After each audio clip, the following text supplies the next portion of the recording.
ਇਹ ਇਹਨਾਂ ਦੀ ਆਪਣੀ ਇੱਕ ਏਜੰਸੀ ਹੁੰਦੀ ਹੈ ਜੋ ਕਿ ਲੋਕਾਂ ਨੂੰ ਮੋਰਲ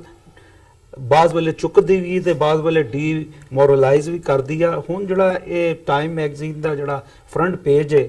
ਇਸ ਤੋਂ ਪਹਿਲਾਂ ਵੀ 2002 ਦੇ ਬਾਅਦ ਜਦੋਂ ਗੁਜਰਾਤ ਦੇ ਅੰਦਰ ਹਜ਼ਾਰਾਂ ਮੁਸਲਮਾਨਾਂ ਨੂੰ ਮਾਰਿਆ ਗਿਆ ਤੇ ਨਸਲਕਸ਼ੀ ਕੀਤੀ ਗਈ, ਉਸ ਤੇ ਨਰਿੰਦਰ ਮੋਦੀ ਵਾਸਤੇ ਐਥਨਿਕ ਕਲੀਨਜ਼ਿੰਗ ਦਾ ਇੱਕ ਆਰਟੀਕਲ ਟਾਈਮ ਮੈਗਜ਼ੀਨ ਦੇ ਅੰਦਰ ਛਪਿਆ ਸੀ। ਉਸ ਮੈਗਜ਼ੀਨ ਔਰ ਉਹਦੇ ਬਾਅਦ ਜਿਹੜਾ ਹੈ ਕਿ ਅਮਰੀਕਾ ਨੇ ਨਰਿੰਦਰ ਮੋਦੀ ਨੂੰ, ਅਗਰ ਤੁਹਾਨੂੰ ਯਾਦ ਹੋਏ, ਕਿ ਵੀਜ਼ਾ ਦੇਣ ਤੋਂ ਇਨਕਾਰ ਕਰ ਦਿੱਤਾ ਸੀ ਤੇ ਇਹੀ ਨਰਿੰਦਰ ਮੋਦੀ ਹੈ ਪ੍ਰਧਾਨ ਮੰਤਰੀ ਬਣਨ ਦੇ ਬਾਅਦ ਵਾਸ਼ਿੰਗਟਨ ਤੇ 5 ਸਟਾਰ ਉਹਦਾ ਇਸਤਕਬਾਲ ਹੋਇਆ। ਤੇ ਇਹ ਬੇਸਿਕਲੀ ਕਿਉਂਕਿ ਜਿੱਥੇ ਅਸੀਂ ਇੱਥੇ ਬਹਿ ਕੇ ਹਿੰਦੁਸਤਾਨ ਦੀ ਜਿਹੜੀ ਚੋਣਾਂ ਉਹਨੂੰ ਡਿਸਕਸ ਕਰਦੇ ਆ ਤੇ ਜਿਹੜਾ ਵੈਸਟ ਦਾ ਮੀਡੀਆ ਹੁੰਦਾ ਹੈ ਉਹ ਵੀ ਬੇਸਿਕਲੀ ਇੱਥੇ ਮੀਡੀਆ ਕੋਈ ਆਜ਼ਾਦ ਨਹੀਂ ਹੈ ਪੂਰੀ ਦੁਨੀਆ ਦੇ ਅੰਦਰ, ਕੰਟਰੋਲ ਮੀਡੀਆ ਅਮਰੀਕਾ ਦੇ ਅੰਦਰ ਵੀ ਹੈ।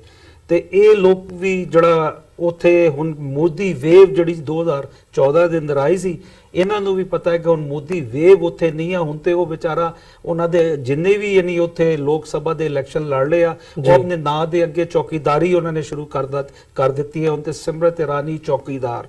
ਯਾਨੀ ਮੋਦੀ ਚੌਕੀਦਾਰ, ਰਾਜਨਾਥ ਚੌਕੀਦਾਰ। ਤੇ ਇਹਨਾਂ ਨੂੰ ਜਿਹੜੇ ਇੱਥੋਂ ਦਾ ਮੀਡੀਆ ਹੈ, ਚਾਹੇ ਉਹ ਟਾਈਮ ਹੈ ਜਾਂ ਨਿਊਯਾਰਕ ਟਾਈਮ ਹੈ ਜਾਂ ਟਾਈਮ ਮੈਗਜ਼ੀਨ ਹੈ, ਉਹਨਾਂ ਨੂੰ ਵੀ ਵੇਖ ਰਹੇ ਆ ਕਿ ਜੋ ਉੱਥੇ 23 ਮਈ ਨੂੰ ਜਿਹੜਾ ਉੱਥੇ ਯਾਨੀ ਰਿਜ਼ਲਟ ਆ ਰਿਹਾ ਹੈ, ਉਹਦੇ ਅੰਦਰ ਨਜ਼ਰ ਇਹ ਆ ਰਿਹਾ ਕਿ ਕਾਂਗਰਸ ਤੇ ਬੀਜੇਪੀ ਦੋਵੇਂ ਜਿਹੜੇ ਆ ਉਹ ਯਾਨੀ ਨਾ ਅਕਸਰੀਅਤ ਲੈਂਦੇ ਨਹੀਂ ਜਾ ਰਹੇ ਤੇ ਜਿਹੜੇ ਦੂਜੇ ਦਲ ਆ ਉਹਨਾਂ ਨੂੰ ਨਾਲ ਮਿਲਾਣਾ ਪਏਗਾ। ਬੀਜੇਪੀ ਦੀ ਇਸ ਵੱਲ ਜਿਹੜੀ ਪੋਜੀਸ਼ਨ ਹੈ, ਜੋ ਕੁਝ ਯਾਨੀ ਇੰਟੈਲੈਕਚੁਅਲ ਯਾਨੀ ਗੱਲ ਕਰ ਰਹੇ ਆ ਪੋਲੀਟੀਕਲ ਇੰਟੈਲੈਕਚੁਅਲ ਕਿ ਇਹ 200 ਸੀਟਾਂ ਮੁਸ਼ਕਿਲ ਨਾਲ ਲੈ ਕੇ ਜਾਵਾਂਗੀ। ਅਗਰ ਬੀਜੇਪੀ 272 ਤੋਂ 200 ਤੇ ਆ ਰਹੀ ਹੈ ਤੇ ਇਹਦਾ ਮਤਲਬ ਹੈ ਕਿ ਮੋਦੀ ਵੇਵ ਨਹੀਂ ਵਿਕ ਰਹੀ। ਤੇ ਵੈਸਟ ਨੂੰ ਵੀ ਇਹ ਗੱਲ ਸਮਝ ਆ ਗਈ ਹੈ ਕਿਉਂਕਿ ਯੂਰਪ ਦੇ ਜਿਹੜੇ ਅਗਰ ਤੁਸੀਂ ਮੈਗਜ਼ੀਨ ਜਾਂ ਯੂਰਪ ਦਾ ਮੀਡੀਆ ਦੇਖੋ, ਉਹ ਪ੍ਰੋ ਕਾਂਗਰਸ ਹੈ। ਉਹਦੀ ਵਜ੍ਹਾ ਸੋਨੀਆ ਗਾਂਧੀ ਨਹੀਂ ਹੈ ਕਿਉਂਕਿ ਇਹਨਾਂ ਦਾ ਇੱਕ ਚੱਕਰ ਹੈ ਜਿਸਾ ਬੈਲੈਂਸ ਆਫ ਪਾਵਰ ਰਾਜਨੀਤੀ ਦੇ ਅੰਦਰ ਇੰਟਰਨੈਸ਼ਨਲ ਰਾਜਨੀਤੀ ਨੇ ਰੱਖਿਆ ਜਾਂਦਾ ਹੈ, ਇਸ ਤਰ੍ਹਾਂ ਹੁਣ ਮੀਡੀਆ ਵੀ ਬੈਲੈਂਸ ਆਫ ਮੀਡੀਆ ਰੱਖਦੇ ਆ। ਇੱਕ ਉਹ ਇਹ ਕਿ ਮੈਂ ਡਾਕਟਰ ਸਾਹਿਬ ਨੂੰ ਕਿਹਾ ਕਿ ਤੁਸੀਂ ਜਰਾ ਹਲਕੀ ਜੀ ਚਪੇੜ ਮਾਰਨਾ ਤੇ ਮੈਂ ਜ਼ੋਰ ਦੀ ਚਪੇੜ ਮਾਰ ਦਿੱਤੀ ਤੇ ਸਿਲਸਿਲਾ ਆਇਆ। ਲੇਕਿਨ ਚੁੱਕੇ ਇਲੈਕਸ਼ਨ ਦੇ ਅੰਦਰ ਨਜ਼ਰ ਆ ਰਿਹਾ ਹੈ ਕਿ ਬੀਜੇਪੀ ਜਿਹੜੀ ਆ ਉਹ ਸਿੰਗਲ ਲਾਰਜੈਸਟ ਪਾਰਟੀ ਨਹੀਂ ਬਣ ਰਹੀ ਤੇ ਇਹਨਾਂ ਨੇ ਵੀ ਆਪਣਾ ਜਿਹੜਾ ਮੂੰਹ ਦਾ ਜ਼ਾਇਕਾ ਹੈ ਉਹ ਬਦਲਣਾ ਸ਼ੁਰੂ ਕਰ ਦਿੱਤਾ ਹੈ। ਇਹ ਜਿਹੜੀ ਫਰੰਟ ਪੇਜ ਦੀ ਸਟੋਰੀ ਆ ਉਹ ਇਹ ਵੀ ਆ ਕਿਉਂਕਿ ਜੋ ਕੁਝ ਜ਼ੁਲਮ ਔਰ ਜ਼ਿਆਦਤੀ ਛੋਟੀ ਗਿਣਤੀ ਵਾਲੇ ਲੋਕਾਂ ਦੇ ਨਾਲ ਬੀਜੇਪੀ ਗਵਰਨਮੈਂਟ ਦੇ ਅੰਦਰ 5 ਸਾਲ ਦੇ ਅੰਦਰ ਹੋਇਆ ਹੈ ਔਰ ਜਿਸ ਤਰ੍ਹਾਂ ਉੱਥੇ ਬੇਗੁਨਾਹ ਲੋਕਾਂ ਨੂੰ ਮਾਰਿਆ ਗਿਆ ਹੈ ਔਰ ਹਿੰਦਵਤਾ ਦਾ ਜਿਸ ਤਰ੍ਹਾਂ ਦੁਬਾਰਾ ਉਹ ਤੂਫਾਨ ਇਹਨਾਂ ਨੇ ਪੈਦਾ ਕਰਨ ਦੀ ਕੋਸ਼ਿਸ਼ ਕੀਤੀ ਜਿਹਦੇ ਅੰਦਰ ਉਹਨਾਂ ਨੂੰ ਨਾਕਾਮੀ ਹੋ ਰਹੀ ਹੈ। ਹੁਣ ਤੇ ਰਾਹੁਲ ਗਾਂਧੀ ਜਿਹੜਾ ਹੈ ਉਹ ਵੀ ਸ਼ਿਵ ਦਾ ਭਗਤ ਬਣ ਗਿਆ ਹੈ, ਉਹ ਵੀ ਉਹ तमाम ਚੀਜ਼ਾਂ ਕਰ ਰਿਹਾ ਕਿ ਦੋਵੇਂ ਪਾਰਟੀਆਂ ਬੇਸਿਕਲੀ ਹਿੰਦਵਤਾ ਤੇ ਵੋਟ ਲੈਣਾ ਚਾਹੁੰਦੀਆਂ। ਲੇਕਿਨ ਜਿਹੜਾ ਟਾਈਮ ਮੈਗਜ਼ੀਨ ਜਾਂ ਦੂਸਰਿਆਂ ਦੀ ਇਹ ਜਿਹੜੀ ਸਟੋਰੀਆਂ ਹੁਣ ਆ ਰਹੀਆਂ ਇਹ ਦੱਸ ਰਹੀਆਂ ਕਿ 23 ਮਈ ਨੂੰ ਜਿਹੜਾ ਰਿਜ਼ਲਟ ਆ ਰਿਹਾ ਉਹਦੇ ਅੰਦਰ ਜਿਹੜੀ ਬੀਜੇਪੀ ਹੈ ਜਾਂ ਨਰਿੰਦਰ ਮੋਦੀ ਹੈ ਉਹ 2014 ਦੀ ਤਰ੍ਹਾਂ ਵੇਵ ਮੈਜੋਰਿਟੀ ਲੈਂਦਾ ਨਹੀਂ ਨਜ਼ਰ ਆ ਰਿਹਾ। ਇਸ ਕਰਕੇ ਇਹਨਾਂ ਨੇ ਵੀ ਇਸ ਕਿਸਮ ਦੀ ਸਟੋਰੀਆਂ ਛਾਪਣਾ ਸ਼ੁਰੂ ਕਰ ਦਿੱਤੀਆਂ। ਜੀ ਡਾਕਟਰ ਸਾਹਿਬ, ਤੁਸੀਂ ਕਿਵੇਂ ਦੇਖਦੇ ਹੋ? ਤੁਹਾਨੂੰ ਲੱਗਦਾ ਜਿਵੇਂ ਮਲਿਕ ਸਾਹਿਬ ਨੇ ਕਿਹਾ ਕਿ ਇਹ ਵੈਸਟ ਦੀ ਪਾਲਿਸੀ ਦੇ ਵਿੱਚ ਕੋਈ ਹਲਕਾ ਜਿਹਾ ਕੋਈ ਫੇਰ ਬਦਲ ਨਜ਼ਰ ਆਉਂਦਾ ਹੈ ਜਾਂ ਜਿਹੜਾ ਚੋਣਾਂ ਦੇ ਰਿਜ਼ਲਟ ਨੇ ਉਹਨਾਂ ਦੇ ਪ੍ਰਤੀ ਇੰਡੀਕੇਸ਼ਨ ਦੇ ਤੌਰ ਤੇ ਦੇਖਦੇ ਹੋ ਇਸ ਸਟੋਰੀ ਨੂੰ? ਦੇਖੋ, ਟਾਈਮ ਮੈਗਜ਼ੀਨ ਦਾ ਇੱਕ ਆਪਣਾ ਮੁਕਾਮ ਹੈ, ਇਹਦੇ 'ਚ ਕੋਈ ਸ਼ੱਕ ਨਹੀਂ ਹੈ। ਔਰ ਟਾਈਮ ਮੈਗਜ਼ੀਨ ਦੇ ਡਿਫਰੈਂਟ ਐਡੀਸ਼ਨ ਹੁੰਦੇ ਨੇ। ਯੂਰਪ ਦੇ ਵਿੱਚ ਉਹਨਾਂ ਦਾ ਡਿਫਰੈਂਟ ਹੁੰਦਾ ਹੈ, ਸੈਂਟਰਲ ਏਸ਼ੀਆ ਸਾਊਥ ਏਸ਼ੀਆ 'ਚ ਡਿਫਰੈਂਟ ਹੁੰਦਾ ਹੈ, ਅਮਰੀਕਨ ਐਡੀਸ਼ਨ ਡਿਫਰੈਂਟ ਹੁੰਦਾ ਹੈ। ਜਿਹੜਾ ਡਿਵਾਈਡਰ ਇਨ ਚੀਫ ਮੋਦੀ ਦੀ ਤਸਵੀਰ ਵਾਲਾ ਜਿਹੜਾ ਇਸ਼ੂ ਹੈ ਇਹ ਸੈਂਟਰਲ ਏਸ਼ੀਆ ਤੇ ਯੂਰਪ 'ਚ ਵਾਲੇ ਇਸ਼ੂਜ਼ 'ਚ ਹੈ, ਅਮਰੀਕਾ ਵਾਲੇ 'ਚ ਨਹੀਂ ਹੈ। ਔਰ ਇਸ ਦੇ ਨਾਲ ਜੁੜਿਆ ਹੋਇਆ ਹੈ ਐਕਚੁਅਲੀ ਆਤਿਸ਼ ਤਾਸੀਰ ਦਾ ਆਰਟੀਕਲ ਹੈ ਜਿਹਦੇ 'ਚ ਉਹਨੇ ਐਨਾਲਾਈਜ਼ ਕੀਤਾ ਹੈ ਕਿ ਮੋਦੀ ਦੇ ਆਉਣ ਤੋਂ ਬਾਅਦ ਕਿਵੇਂ ਭਾਰਤ ਦੇ ਵਿੱਚ ਪੋਲਰਾਈਜੇਸ਼ਨ ਹੋਈ ਹੈ ਸੋਸਾਇਟੀ ਦੀ। ਸੋ ਜ਼ਾਹਰ ਹੈ ਕਿ ਜੇ ਆਤਿਸ਼ ਤਾਸੀਰ ਦਾ ਆਪਣਾ ਵੀ ਅਸੀਂ ਦੇਖੀਏ, ਸਲਮਾਨ ਤਾਸੀਰ ਪਾਕਿਸਤਾਨ ਦਾ ਪੰਜਾਬ ਦਾ ਗਵਰਨਰ ਵੀ ਰਿਹਾ ਔਰ ਜਿਹੜਾ ਮਾਰਿਆ ਗਿਆ ਸੀ ਕਿ ਇਸ ਵਜ੍ਹਾ ਕਰਕੇ ਸਿਕਿਉਰਿਟੀ ਗਾਰਡ ਨੇ ਕਿ ਉਹ ਸਿੰਪਥੀ ਰੱਖਦਾ ਹੈ ਜਿਨ੍ਹਾਂ ਦੇ ਉੱਤੇ ਬਲਸਫੈਮੀ ਦਾ ਚਾਰਜ ਸੀ। ਔਰ ਉਹਦੀ ਘਰਵਾਲੀ ਤਵਲੀਨ ਸਿੰਘ, ਜੇ ਤੁਸੀਂ ਕੁਛ ਜਿਹੜੇ ਨੇ ਪਰਮਾਨੈਂਟ ਭਾਰਤ ਦੇ ਵਿੱਚ ਦੇਖਣੇ ਹੋਣ, ਕਾਲਮਨਿਸਟ ਜਿਹੜੇ ਮੁਸਲਮਾਨਾਂ ਪ੍ਰਤੀ ਵੀ ਨਫ਼ਰਤ ਰੱਖਦੇ ਨੇ ਸਿੱਖਾਂ ਪ੍ਰਤੀ ਵੀ ਰੱਖਦੇ ਨੇ ਤੇ Tavleen Singh is one of them। ਹਾਲਾਂਕਿ ਸਿੱਖਾਂ ਦੀ ਕੁੜੀ ਰਹੀ ਹੈ ਲੇਕਿਨ ਇਹਨੇ ਸੰਤ ਭਿੰਡਰਾਂ ਵਾਲਿਆਂ ਨੂੰ ਵੀ ਪ੍ਰੋਫਿਟ ਆਫ ਹੇਟਰਡ ਕਿਹਾ ਔਰ ਮੁਸਲਮਾਨਾਂ ਪ੍ਰਤੀ ਵੀ ਇਹਦੇ ਕਾਲਮ ਜਿਹੜੇ ਨੇ ਭਾਰਤੀ ਮੁਸਲਮਾਨਾਂ ਨੂੰ ਟ੍ਰੇਟਰ ਔਰ ਦੂਜੇ ਬਿਆਨਣ ਵਾਲੇ ਰਹੇ ਨੇ। ਸੋ ਇਹ ਪਿਛੋਕੜ ਸਮਝਣਾ ਜ਼ਰੂਰੀ ਹੁੰਦਾ ਹੈ ਔਰ ਇਹਦੀ ਜਿਹੜੀ ਟਾਈਮਿੰਗ ਹੈ ਟਾਈਮ ਮੈਗਜ਼ੀਨ ਦੀ, ਔਰ ਜੇ ਅਸੀਂ ਟਾਈਮ ਮੈਗਜ਼ੀਨ ਦੇ ਪਿਛਲੇ ਕਈ ਦਹਾਕਿਆਂ ਦੇ ਵਿੱਚ ਕਵਰ ਪਿਕਚਰ ਦੀ ਗੱਲ ਕਰੀਏ ਤੇ ਇਹ ਜ਼ਰੂਰੀ ਨਹੀਂ ਹੈ ਕਿ ਜਿਹਨੂੰ ਇਹਨਾਂ ਦਾ ਇੱਕ ਆਪਣਾ ਸਿਸਟਮ ਹੈ ਜਿਹਦੇ ਰਾਹੀਂ ਉਹ ਚੁਣਦੇ ਨੇ ਕਿ ਕਵਰ ਪੇਜ ਤੇ ਕਿਹਦੀ ਪਿਕਚਰ ਆਏਗੀ। ਪਰ 9/11 ਤੋਂ ਬਾਅਦ ਜਿਵੇਂ ਜਿਹੜੀ ਪਿਕਚਰ ਓਸਾਮਾ ਦੀ ਆ ਰਹੀ ਸੀ ਉਹਨਾਂ ਨੇ ਨਹੀਂ ਸੀ ਲਾਈ ਇਹ ਕਹਿ ਕੇ ਕਿ ਵੀ ਬੇਸ਼ੱਕ ਜਿਹੜਾ ਇਹ person in the centre of the news ਹੈ, ਕਿਉਂਕਿ 9/11 ਨੇ ਸਾਰੀ ਦੁਨੀਆ ਦਾ ਸਭ ਕੁਝ ਬਦਲ ਕੇ ਰੱਖ ਦਿੱਤਾ ਹੈ, ਲੇਕਿਨ ਉਹਨਾਂ ਨੇ ਕੈਰੀ ਨਹੀਂ ਸੀ ਕੀਤੀ। ਸੋ ਇਸ ਤੋਂ ਜ਼ਾਹਰ ਹੈ ਕਿ ਕਿਤੇ ਨਾ ਕਿਤੇ ਜਿਹੜੀ ਡਿਸੀਜਨ ਮੇਕਿੰਗ ਵੀ ਹੁੰਦੀ ਹੈ ਉਹਦੇ 'ਚ ਜਿਵੇਂ ਮਲਕ ਸਾਹਿਬ ਨੇ ਕਿਹਾ ਪੋਲੀਟੀਕਲ ਟਿੰਜ ਉਹਦੀ ਜ਼ਰੂਰ ਹੁੰਦੀ ਹੈ। ਦੂਸਰੀ ਗੱਲ ਦੇਖਣ ਵਾਲੀ ਇਹ ਹੈ ਵੀ ਇਹ ਇਵੇਂ ਹੀ ਹੈ ਜਿਵੇਂ ਇੱਕ ਅਦਾਕਾਰਾ ਦਾ ਮੈਂ ਇੰਟਰਵਿਊ ਦੇਖ ਰਿਹਾ ਸੀ ਪਿਛਲੇ ਦਿਨਾਂ 'ਚ, ਉਹਨਾਂ ਨੇ ਕਿਹਾ ਕਿ ਜੀ ਤੁਸੀਂ ਪਹਿਲਾਂ ਰੇਡੀਓ ਤੇ ਹੁੰਦੇ ਸੀ ਫਿਰ ਤੁਸੀਂ ਟੀਵੀ ਤੇ ਆ ਗਏ, ਤੁਹਾਨੂੰ ਇਹਦੇ 'ਚੋਂ ਕਿਹੜਾ ਮੀਡੀਆ ਚੰਗਾ ਲੱਗਦਾ? ਉਹ ਕਹਿੰਦੇ ਜੀ ਫਰਕ ਇੰਨਾ ਹੀ ਹੈ ਵੀ ਰੇਡੀਓ ਤੇ ਤਸਵੀਰ ਨਹੀਂ ਹੁੰਦੀ ਤੇ ਟੀਵੀ ਤੇ ਤਸਵੀਰ ਹੁੰਦੀ ਹੈ। ਤੇ ਉਹ ਜਿਹੜਾ ਇੰਟਰਵਿਊ ਕਰ ਰਿਹਾ ਸੀ ਉਹਨੇ ਕਿਹਾ ਜੀ ਇਹ ਤਾਂ ਤੁਸੀਂ ਬਹੁਤ ਵੱਡੀ ਇਨਫੋਰਮੇਸ਼ਨ ਸਾਨੂੰ ਦਿੱਤੀ। ਸਾਰੇ ਹੱਸ ਪਏ, ਪੂਰਾ ਉਹ ਜਿਹੜਾ ਟਾਊਨ ਹਾਲ ਟਾਈਪ ਡਿਸਕਸ਼ਨ ਚੱਲ ਰਹੀ ਸੀ ਜੀ। ਸੋ ਹੁਣ ਇਹ ਕਹਿਣਾ ਵੀ ਟਾਈਮ ਮੈਗਜ਼ੀਨ ਦਾ ਕਿ ਵੀ ਮੋਦੀ ਜਿਹੜਾ ਡਿਵਾਈਡਰ ਇਨ ਚੀਫ, ਇਹ ਕੋਈ ਨਵੀਂ ਜਾਣਕਾਰੀ ਨਹੀਂ ਹੈ। ਜਿਹੜੀ ਗੱਲ ਨਜ਼ਰ ਆ ਰਹੀ ਹੈ ਜਿਸ ਬੰਦੇ ਨੇ ਇੱਕ ਸੋਸ਼ਲ ਫੈਬਰਿਕ ਉੱਥੋਂ ਦਾ ਤਬਾਹ ਕਰਕੇ ਰੱਖ ਦਿੱਤਾ ਹੈ, 20% ਤੋਂ ਜ਼ਿਆਦਾ ਜਿਹੜੀਆਂ ਅਕਲੀਅਤਾਂ ਨੇ ਉਹਨਾਂ ਨੂੰ ਇਰਰੈਲੇਵੈਂਟ ਕਰਕੇ ਰੱਖ ਦਿੱਤਾ ਹੈ। ਅੱਗੇ ਤਾਂ ਚੋਣਾਂ ਦੇ ਵਿੱਚ ਥੋੜੀ ਬਹੁਤ ਪੁੱਛਗਿੱਛ 1951 ਦੇ ਵਿੱਚ ਪਹਿਲੀਆਂ ਪਾਰਲੀਮੈਂਟਰੀ ਇਲੈਕਸ਼ਨਸ ਹੋਈਆਂ, ਬੜੇ ਲੋ ਲੈਵਲ ਦੇ ਉੱਤੇ ਹੀ ਕੈਂਪੇਨਿੰਗ ਸੀ, ਲੇਕਿਨ ਜ਼ਾਹਰ ਹੈ ਕਿ ਹਰ ਸਿਟੀਜ਼ਨ ਉੱਥੋਂ ਦਾ ਭਾਵੇਂ ਉਹ ਹਿੰਦੂ ਸੀ, ਮੁਸਲਮਾਨ ਸੀ, ਸਿੱਖ ਸੀ, ਉਹ ਮਹਿਸੂਸ ਕਰਦਾ ਸੀ। ਮੈਂ ਪਿਛਲੇ ਦਿਨਾਂ 'ਚ ਉਹ ਪੜ੍ਹ ਰਿਹਾ ਸੀ ਕੁਝ ਦੇ ਐਕਸਪੀਰੀਅੰਸ ਕਿ ਕਿਵੇਂ ਲੋਕਾਂ ਨੇ ਸੈਲੀਬ੍ਰੇਟ ਕੀਤਾ ਸੀ, ਜਿਹੜੇ ਪੋਲਿੰਗ ਬੂਥ ਨੇ ਉਹਨਾਂ ਦੇ ਉੱਤੇ ਆ ਕੇ ਕਈਆਂ ਨੇ ਫੁਲਕਾਰੀ ਲਾਈ ਹੁੰਦੀ ਸੀ, ਪਿੰਡ ਵਾਲੇ ਜਿਹੜੇ ਨੇ ਉਹ ਡਰਮ ਵਜਾਉਂਦੇ ਹੋਏ ਢੋਲ ਵਜਾਉਂਦੇ ਆਉਂਦੇ ਸੀ ਔਰ ਕਿਵੇਂ ਸਾਰਾ ਸੀ, ਕਿਉਂਕਿ ਉਹ ਪਹਿਲੀ ਨਿਜ਼ਾਤ ਸੀ। ਹਰ ਐਵਰੇਜ ਸ਼ਹਿਰੀ ਨੂੰ ਇਹ ਮਹਿਸੂਸ ਹੋਇਆ ਸੀ, ਕਿਉਂਕਿ ਇਹ ਨਹੀਂ ਹੈ ਵੀ ਅੰਗਰੇਜ਼ਾਂ ਦੇ ਵੇਲੇ VOTING ਸਿਸਟਮ ਨਹੀਂ ਸੀ, ਪਰ ਉਹਦੇ 'ਚ ਐਡਲਟ ਫਰੈਂਚਾਈਜ਼ ਨਹੀਂ ਸੀ, ਉਹਦੇ 'ਚ ਇਹੀ ਸੀ ਵੀ ਇੰਨੀ ਜ਼ਮੀਨ ਹੋਏ, ਇੰਨਾ ਰੈਵਨਿਊ ਦਿੰਦਾ ਹੋਏ, ਬੜੀ ਸੈਲੈਕਟ VOTING ਰਾਈਟ ਸੀ। ਸੋ ਪਹਿਲੀ ਵਾਰ ਸੀ ਕਿ 1951 ਦੇ ਵਿੱਚ ਇਹ ਹੱਕ ਹਰ ਇੱਕ ਨੂੰ ਮਿਲਿਆ ਔਰ ਅੱਜ ਹਾਲਤ ਇਹ ਬਣ ਗਈ ਹੈ ਕਿ ਇਹਦੇ ਨਾਲ ਅਕਲੀਅਤਾਂ ਦੇ ਵਿੱਚ ਖੌਫ ਹੈ। ਇਹ ਨਹੀਂ ਵੀ ਉਹਨਾਂ 'ਚੋਂ ਬਹੁਤਿਆਂ ਨੇ ਤਾਂ ਵੋਟ ਪਾਉਣੀ ਨਹੀਂ ਹੈ, ਲੇਕਿਨ ਵੋਟਾਂ ਦੇ ਨਤੀਜੇ ਕੀ ਹੋਣਗੇ ਇਸ 'ਚੋਂ ਨਿਕਲਣ ਵਾਲਾ ਇੱਕ ਖੌਫ ਹੈ। ਔਰ ਜਿਵੇਂ ਮੋਦੀ ਨੇ ਪਿਛਲੇ 5 ਸਾਲ 'ਚ ਸੋਸ਼ਲ ਫੈਬਰਿਕ ਨੂੰ ਖੇਰੂ ਕਰ ਦਿੱਤਾ ਹੈ, ਟੁਕੜੇ ਕਰ ਦਿੱਤਾ ਹੈ, ਅੱਜ ਅਕਲੀਅਤਾਂ ਵੀ ਖੌਫ 'ਚ ਜੀ ਰਹੀਆਂ। ਔਰ ਜਿਵੇਂ ਪਿਛਲੇ ਦਿਨਾਂ 'ਚ ਜਾਵੇਦ ਅਖਤਰ ਆਪਣੇ ਇੱਕ ਇੰਟਰਵਿਊ ਦੇ ਵਿੱਚ ਰਵੀਸ਼ ਕੁਮਾਰ ਨੂੰ ਕਹਿ ਰਹੇ ਸੀ, ਗੱਲ ਇਹ ਅਕਲੀਅਤਾਂ ਦੇ ਖੌਫ ਦੀ ਨਹੀਂ ਹੈ। ਉਹਨੇ ਕਿਹਾ ਜੀ ਅਸੀਂ ਐਮਰਜੈਂਸੀ ਵੀ ਦੇਖੀ ਹੈ, ਉਦੋਂ ਵੀ ਇੱਕ ਕਿਸਮ ਦਾ ਖੌਫ ਸੀ।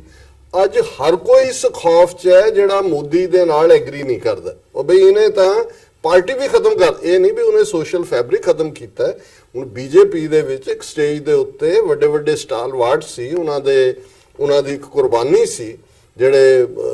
ਹਰ ਹਾਲਾਤ ਦੇ ਵਿੱਚ ਉਹਨਾਂ ਨੇ ਭਾਵੇਂ ਉਹ ਹਿੰਦੂਤਵਾ ਨੂੰ ਹੀ ਪਰਨਾਏ ਹੋਏ ਸੀ, ਪਰ ਮੋਦੀ ਨੇ ਵਿਦਨ ਵੀ ਸਾਰੀ ਬੀਜੇਪੀ ਦਾ ਭੋਗ ਪਾ ਦਿੱਤਾ। ਔਰ ਕੱਲ੍ਹ ਜਦੋਂ ਇਸ ਕਿਸਮ ਦਾ ਬੰਦਾ ਜਿਹਦੇ ਕੋਲ ਸਵਾਏ ਫਰਾਡ ਤੋਂ, ਫੇਕ ਨਿਊਜ਼ ਤੋਂ, ਔਰ ਅੱਜ ਹੀ ਮੇਰੇ ਇੱਕ ਮਿੱਤਰ ਨੇ ਦੋਸਤ ਇੰਗਲੈਂਡ 'ਚ ਉਹਨਾਂ ਨਾਲ ਜੋਕ ਚੱਲ ਰਿਹਾ ਸੀ ਟਾਈਮ ਮੈਗਜ਼ੀਨ ਦੇ ਨੂੰ ਹੀ ਲੈ ਕੇ, ਮੈਂ ਕਿਹਾ ਜੀ ਹੁਣ ਦੇਖਣਾ ਤੁਸੀਂ ਕਿ ਵੀ ਇਹ ਭਾਵੇਂ ਸਾਨੂੰ ਲੱਗਦਾ ਹੈ ਕਿ ਜੀ ਇਹਨਾਂ ਨੇ ਮੰਨ ਲਿਆ ਕਿ ਡਿਵਾਈਡਰ ਇਨ ਚੀਫ ਦੂਜਾ ਕਿ ਇਹਨਾਂ ਨੇ ਫੇਕ ਨਿਊਜ਼ ਵਾਲੇ ਬੀਜੇਪੀ ਨੇ ਕਿਵੇਂ ਪੋਜ਼ਿਟਿਵ ਟਰਨ ਦੇਣੇ। ਉਹਨੂੰ ਕਹਿੰਦਾ ਦੇਖੋ ਹਮਾਰਾ ਮੋਦੀ ਆ ਗਿਆ ਨਾ, ਟਾइम मैगजीन ने भी मान लिया कि मोदी कितना बड़ा है और उत्थे ऑलरेडी व्हाट्सएप ਦੇ ਉੱਤੇ ਉਹਨਾਂ ਨੇ ਪਾ ਦਿੱਤਾ ਹੋਣਾ ਕਿਉਂਕਿ ਆਲਰੇਡੀ ਉਹ ਪਲਾਨ ਕਰ ਰਹੇ ਸੀ ਕਿ ਜੀ ਮੋਦੀ ਇਸ ਵੇਲੇ ਸੈਕੰਡ ਲਾਰਜੈਸਟ ਫੋਲੋਇੰਗ ਉਹਦੀ ਜਿਹੜੀ ਆ ਉਹ ਟਵਿੱਟਰ ਦੇ ਉੱਤੇ ਹੈ ਉਹਦੀ। ਹੁਣ ਜਿਸ ਬੰਦੇ ਨੇ 5 ਸਾਲ ਦੇ ਵਿੱਚ ਕੋਈ ਪ੍ਰੈਸ ਕਾਨਫਰੰਸ ਨਾ ਕੀਤੀ ਹੋਈ, ਨਾਟ ਅ ਸਿੰਗਲ ਪ੍ਰੈਸ ਕਾਨਫਰੰਸ, ਮਨ ਕੀ ਬਾਤ ਦੇ ਥੱਲੇ ਮੋਨੋਲੌਗ ਜਿਹਨੂੰ ਕਹਿੰਦੇ ਨੇ ਉਹ ਆਪਣੀ ਸਿਫਤ ਹੀ ਕਰ ਰਿਹਾ ਹੋਏ, ਜਿਹਨੂੰ ਸਿਰਫ ਤੇ ਸਿਰਫ ਆਪਣੀ ਸਿਫਤ ਸੁਣਾਉਂਦਾ ਹੋਏ। ਜਦੋਂ ਪ੍ਰੈਜ਼ੀਡੈਂਟ ਓਬਾਮਾ ਭਾਰਤ ਜਾਂਦੇ ਨੇ $3 ਲੱਖ ਦਾ ਮੋਦੀ ਉਹ ਸੂਟ ਪਾਉਂਦਾ ਜਿਹਦੇ ਉੱਪਰਲੇ ਸਿਰੇ ਤੋਂ ਲੈ ਕੇ ਉਹਦੇ ਥੱਲੇ ਤੱਕ ਨਮੋ ਨਮੋ ਨਮੋ ਨਮੋ ਲਿਖਿਆ ਹੋਇਆ ਹੈ ਨਰਿੰਦਰ ਮੋਦੀ। ਜਦੋਂ ਲੋਕਾਂ ਨੇ ਰੌਲਾ ਪਾਇਆ ਕਿ ਵੀ ਇਹ ਕੀ ਹੈ, ਫਿਰ ਉਹਨੇ ਕਿਹਾ ਜੀ ਇਹ ਮੈਂ ਹੁਣ ਆਕਸ਼ਨ ਕਰਤਾ ਹੈ, ਇਹਦਾ ਪੈਸਾ ਫਲਾਣੇ ਥਾਂ ਜਾਏ। ਸੋ ਜਦੋਂ ਇਸ ਲੈਵਲ ਦਾ, ਗੱਲ ਇਹ ਨਹੀਂ ਹੈ ਕਿ ਮੋਦੀ ਜਿਹੜਾ ਉਹਨੇ ਸੁਸਾਇਟੀ ਡਿਵਾਈਡ ਕਰ ਦਿੱਤੀ ਜਾਂ ਅਕਲੀਤਾਂ ਇਰੈਲੇਵੈਂਟ ਕਰਤੀ, ਉਹ ਤਾਂ ਹੈ ਹੀ ਹੈ, ਬਟ ਵਾਟ ਨੈਕਸਟ। ਜਦੋਂ ਬੀਜੇਪੀ ਦਾ ਇੱਕ ਲੀਡਰ ਇਹ ਕਹਿੰਦਾ ਹੈ, ਉਹਨਾਂ ਦਾ ਸੈਂਟਰਲ ਮਿਨਿਸਟਰ, ਕਿ ਇਹ ਲਾਸਟ ਇਲੈਕਸ਼ਨਾਂ ਹੋਣਗੇ,